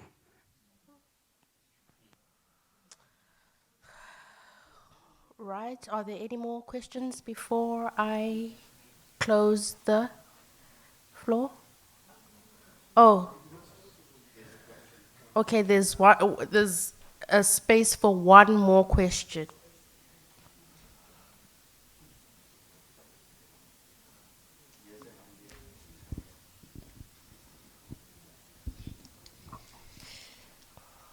Hello, my name is Popina Komanda, and I'm under Krishet, under Professor Kit. It's just a comment, because I'd like to think that I'm part of the new generation, even though there's like the 2Ks now. So I'm from the DRC. My mother got married when she was 13 years old. My mother can't read, she can't write. My mom is 69 years old now. And all my siblings were 12 in the family. So I'm the last born, but I'm the black sheep that managed to read and write. But then there are women still my age, my friends, they've never seen me, but I hear stories from my mom. They are married, 4 children, 5 children, and these are like 25-year-olds, 26-year-olds. So for me as well, it's just like, we are talking about this, but women like you and I, we don't go there and they see us, how we have evolved, how we have developed, and what kind of mindset do we have. There are still a lot of women in Africa who can't read and write, who won't even get access to this information because they don't have televisions, they don't have radios, and if there's like posts and stuff, posters on the trees or in the shops, they can't read it. So really, how do we get this beautiful message across to that big, huge amount of women out there? Okay, all right. I'm going to start with Professor Shirley, together with her closing remarks, because we're running out of time. Thank you again. Those were a really amazing set of questions again, which do make us think about what is a Black feminist future, or what should we be doing as Black feminists at the moment. I want to begin by just thinking about what Jose Medina says about resistance. He says resistance begins at home. That is in the most intimate aspects of our cognitive affective functioning. Resistance has to begin with ourselves and in the activities in which we feel at home. We must be distrustful and self-questioning, or practice self-estrangement. That is processes of deep self-interrogation in which we become strangers to ourselves, to interrogate received attitudes and habits, we must have openness to being challenged and affected by other experiential perspectives. So for me, that kind of lays the basis for thinking about some of these questions. I can't answer them all, of course, and for some of them, there are no answers. We still have to think about things like finding a cure for the wound rather than healing to create a livable life. I think finding the cure, we kind of know what the cure is, actually. We know what the cure is. We know the cure is white supremacy, right? White heteropatriarchal supremacy globally still, and continuing coloniality. We know what the cure would be. Get rid of that. That would be part of the cure, right? But I think healing shouldn't be rather than healing to find a livable life. Healing is very much a part of finding the cure. And healing is very much a part of getting to that long-term strategy. It is a part of that long-term strategy, in fact, because, you know, you can't find the cure without the healing that we need as people, as Black women. In terms of performative solidarities as well, that quite long question, and working with white feminists. And we should move to accomplice solidarities or complicit solidarities. I also have a problem with solidarities, right? Because solidarities like allyship can also be claimed identities, not identities that have been given by people in struggle, but you claim them yourself.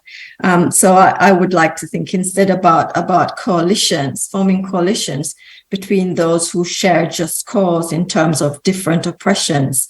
And we can't accept complicity with any kind of racisms, heteropatriarchy, trans and homophobia, classism, ableism, for example.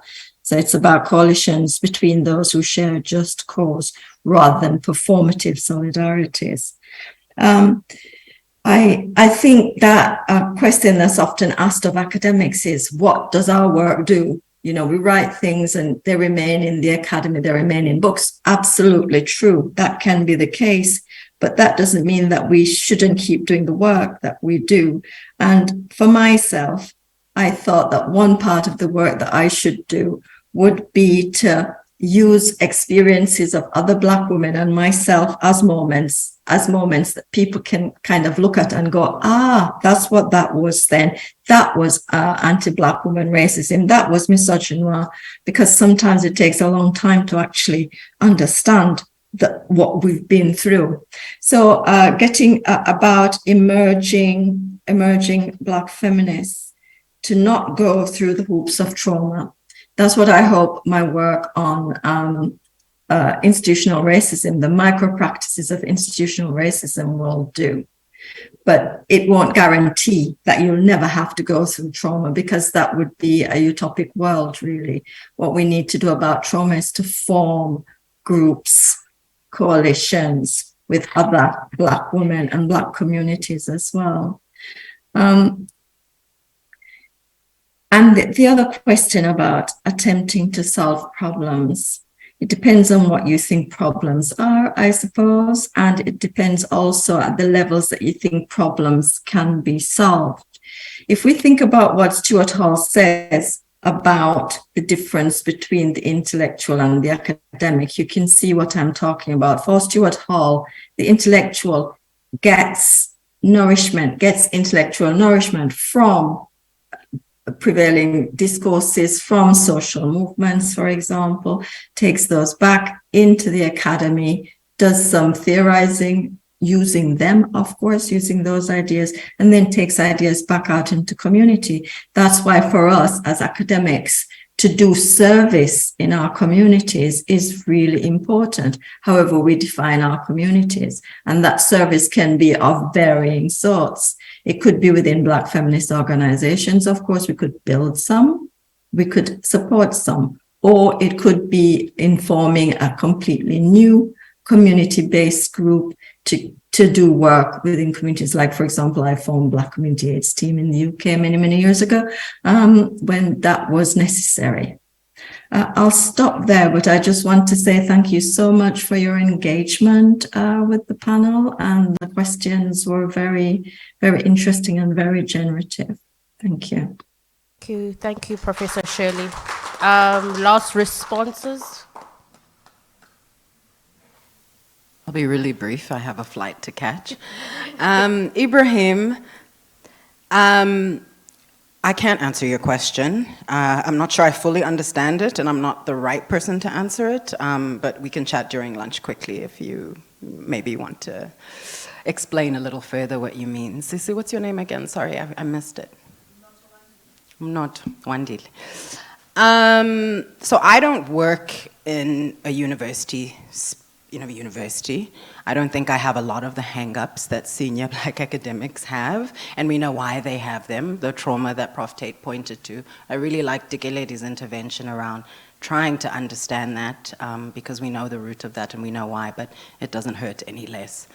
And so for me, my job, part of my job is collaboration and mentorship. And for me, my personal mission and part of my job is collaborating and mentoring young Black women. So I'm here. I've been waiting for this panel to end because what I really want to do is turn to these two scholars who I've never met and say, what are we doing? What are we doing? Let's work. Let's write. So for me, some of these conversations are not for this room, they're for us. And we can have them.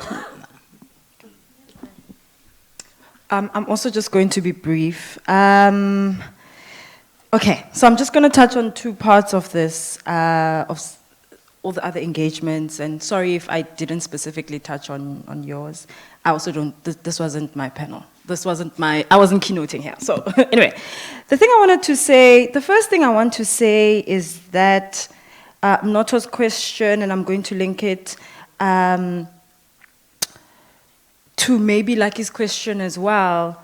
Two things. The first one is that you need to also be wary. Okay, you just need to be wary about the community or the community that you have, or what is your community, I would say, because even, Nobu's part of Nobu's point is to say, even in women or feminist spaces, is that we can't have an assumption that we're all on the same page or our struggles are all the same. And so even when you're building fellowships with men, it is also important to be wary about why people who would benefit, arguably, from your oppression might be supporting you. That's not to say that that fellowship is necessarily false, but it's to be wary of that. But then the second thing to Dr. Lucky, is to say that I think you need to, part of the work is for us to individually look within ourselves and say, this is going to be my work specifically. Dee and I were talking about our research, why I specifically chose to study women in higher education of a particular class, and why I didn't go into the community is that I didn't want to walk in and impose my feminism and be a savior, right? Is that I don't think that that should be my role. That's in fact problematic. And so I worked with women of a particular kind of class so that the power dynamics are different. Dee chose to not engage her participants because of those power dynamics and how usually you extract when you work with your participants, and she didn't think it was valuable to do it that way, and thus she did it desktop. The thing is to say we need to personally decide what your journey is going to be and how you're going to then do the different things that you're going to do or impact change in the different spaces that you're going to do. Mine is hopefully to stay in the academy so that when Noto comes after me, by the way, we're one generation, but I'm also young, is that whoever is actually young that comes after us does not have to sit with those tensions and struggles. That's where I've located my struggle. Yeah.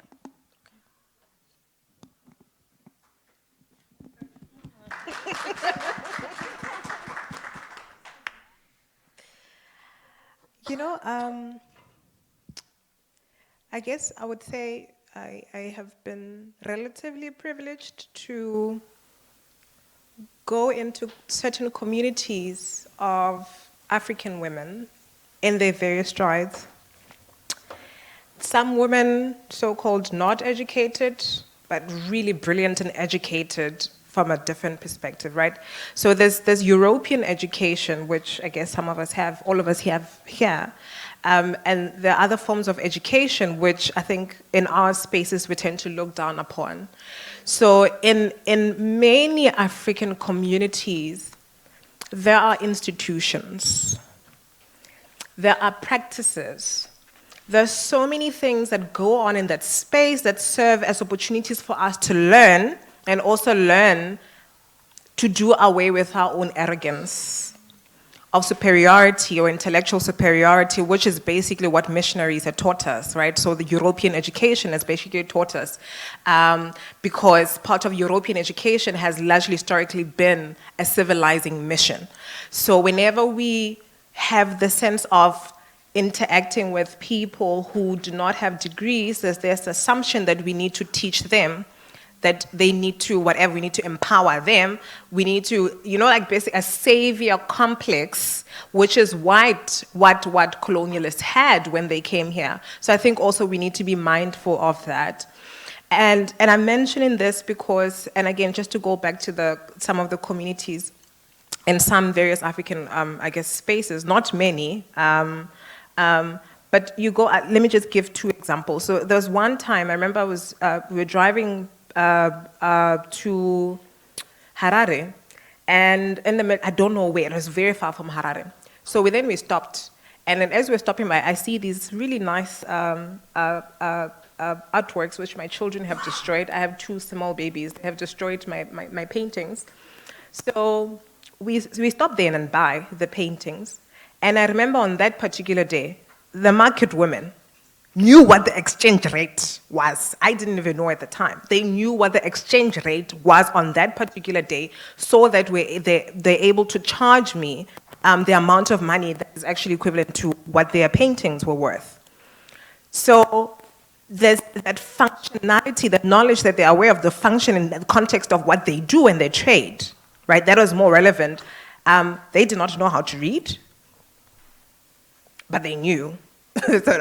Literally a very important functional economic trade on that particular day. So I think the assumption that just because somebody does not necessarily have a European certificate of education, that does not necessarily mean, and even the ability to even produce the painting itself, right? That in itself is a form of education.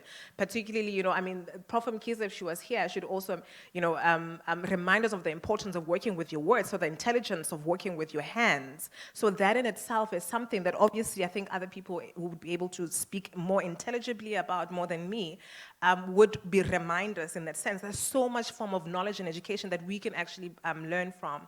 So there's so much. African women, the fact that in the midst of the exclusion from the modern colonial, hetero, sort of patriarchal,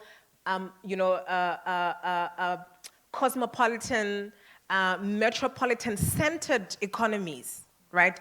Their exclusion from those does not necessarily mean they have not been engaging in economic activities. It does not necessarily mean they're not engaged in literally a number of things that we could actually, in our attempt to fight coloniality, in our attempt to fight against capitalism, in our attempt to, all of these things that we've been writing and talking about and saying they're problems, we can actually learn from them because they are doing the work differently. They are living differently from So I think maybe the non-education inability to read and write does not necessarily equate inability to acquire knowledge. And it does not equate to non-existence of knowledge. I can empathize though on the part that perhaps, yes, certainly, perhaps without what a European certificate, what it can allow you to actually go engage and participate in a market economy, Euro-centric market economy, which then we have interpreted it as an avenue or a tool that allows you or gives you a sense of freedom from patriarchy and oppression, which is not necessarily the case. The fact that we're educated and we're still actually grappling with patriarchy and oppression in the very same educated spaces, actually somewhat nullifies and challenges that assumption that to have an education frees you from a form of oppression, patriarchal oppression. Perhaps, maybe, and this again, it does not necessarily, because then somebody would say maybe because if you're married, younger, you don't necessarily have the choice around your sexual reproductive, capacity or health, whatever, or rights or choices.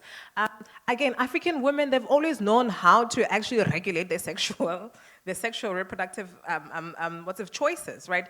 I know I don't know, perhaps let me not homogenize, but I know for Basotho, there's certain herbs that you can actually drink to stop conception, to prevent conception, right? So the fact that there is awareness of those kinds of things, again, it shows that the idea of social reproductive health, social reproductive choices, is not something that is really completely non-existent in that space. So I just wanted to highlight that. And then I think perhaps, and of course, yes, I will not take away from the fact that in some contexts, bearing children can also be a form of oppression. And I'm saying this from, there's literature and work that has been done, right? So as a way, there's certain men who actually use conception as a way to control women, right? So we also know that as well, but also in the African context as well. Having children also can grant you power as well. So we can not also disregard that as well. So there's certain powers that also come with motherhood, right? There's certain privileges that also come with motherhood. And maybe just on the subject of motherhood as well, I think it is easier to critique motherhood if you're critiquing it from a Eurocentric white feminist point of view. Because, white feminism, again, it is centered on this idea of a nuclear family. I think in a nuclear family, motherhood is quite the most violent thing. It is violent because it is very difficult. It is difficult to raise a child by yourself or by yourself with a partner. But in sort of African contexts, whereby you have actually more people to support you, right? So it's not just you who's looking after the children, but their aunties, ton, everybody in the space. So having the children itself is not so much of a burden because you have so much support that enables you to do that. So I think also when then we critique motherhood, we also need to be sort of mindful of the context that, the critique actually happens. So in that sense, I just wanted to say that perhaps maybe it's not always a bad thing. Perhaps sometimes we to go into that space and say, yeah, I have 4 children. I've given birth to 3, and 1 is additional, right? So in that sense, I think a woman, perhaps the one that you're mentioning, maybe if we were to compare our situation at this particular moment, because I'm a migrant worker here, right? I've left my family somewhere. Perhaps their context is much more better than my current situation. Do you understand? Because they have more support there. So motherhood may not necessarily be a problem for them, right? So, but motherhood in this context as a migrant worker, working for a university that underpays you, then motherhood might actually just be a crisis. So I think it's quite important for us to be able to, again, not always impose our own theoretical frameworks or our contexts, to analyze other contexts which may actually be an opportunity for us to learn something that is new and different. So I'll just put it that way. Thank you. Wow. All right. Our session has come to an end. Professor Tate will come now for the announcements. Thank you, Kawa, and thank you, colleagues. Brilliant. Yeah, and just before I go into the announcements, lucky we have to settle that question. The university has to get clarity for itself. Otherwise, it won't be able to engage with Mvezo and Obeni in the way that it should. And so the intellectual project has a huge, huge practical import. That Bruce that walks in just with you, he will tell you. that is via the intellectual project that the praxis to engage with communities in equalizing fashion emerges, okay? And part of the reasons why we're engaging with the techno-rational aspects of the university, because it shrouds our consciousness of what the university actually is becoming in its different formats. And because of that, the university can actually do more harm if we are not disclosing these patterns to ourselves. And of course, after disclosing these patterns to ourselves, our praxis just becomes so much more productive in our engagement with the communities in whose names we actually exist. And for those of you, of course, in the feminist space, will know that the lessons is carried with you on all the levels, whether it's professional and whether it's in the private spaces of the house. And that distinction is not so much honored actually in feminist space, because they are all entangled, you know, both the question of thinking and doing. Okay, and part of the way in which we have to think the university is to just sharpen our resolve to collapse some of those dichotomies that we have gotten used to. Okay, in my own mind, I literally have very little, intuitive spaces, between the difference between theory and praxis and so on. Those are all intermingled spaces for me in our own space as well. So, because I want us to value the investment that we make into the thinking project, because it has practical import. It changes the way in which we do things. So it's not just a gathering of people that we try to collect from all over the space. It's actually beautiful. Now, the different new insights that came through over the past few days has been immense. The friendships, the talks, the eating of the animal together and giving it a name afterwards. Fantastic stuff, colleagues. Eh? So just settle and be a bit more generous to yourself, in making yourself available into spaces like this. Now, we are going to take a little break. There will be a couple of meetings. These meetings, as you will all know, is actually the actual gathering. Those meetings in between the spaces.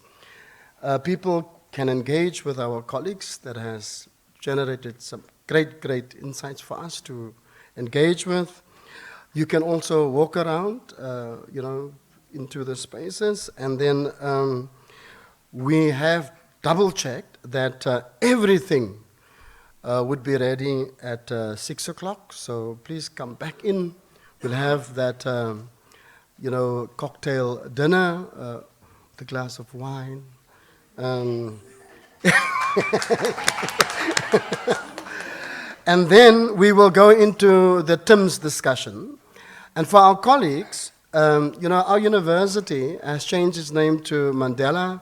5 years ago, we setting up a Transdisciplinary Institute for Mandela Studies, and that is to get to figure out what the social figure of Mandela may mean for what a university would look like. And for our colleagues from across the continent and in other spaces as well, it will have a huge African import. So please come and engage on this notion. As you may well know, we're not talking about the person. We're talking about the advancement of a social figure. And as you can imagine, the Mandela name carries across our continent, a huge value. And having that debate, you may even assist our own university, making sense of this huge responsibility that it has. So come in the kind of contextual locations that you're from. Please do not feel displaced by the discussion. The discussion is meant to be all-inclusive, around the idea of Mandela and the Institute. Of course, it may be great even to pursue how we can train the various associates, from the space into the TIMS structure as well as the discussions unfold. So yeah, colleagues, and so the reason why we will have to be on time with the food and with the wine is because load shedding is at 8 o'clock. Meaning that, we have to start at 6:30 with the discussion because we will have 90 minutes, to get through that session. And thank you so much for your, for your patience and your energy that you bring into the space. Great stuff. A last hand to the stage. Thank you.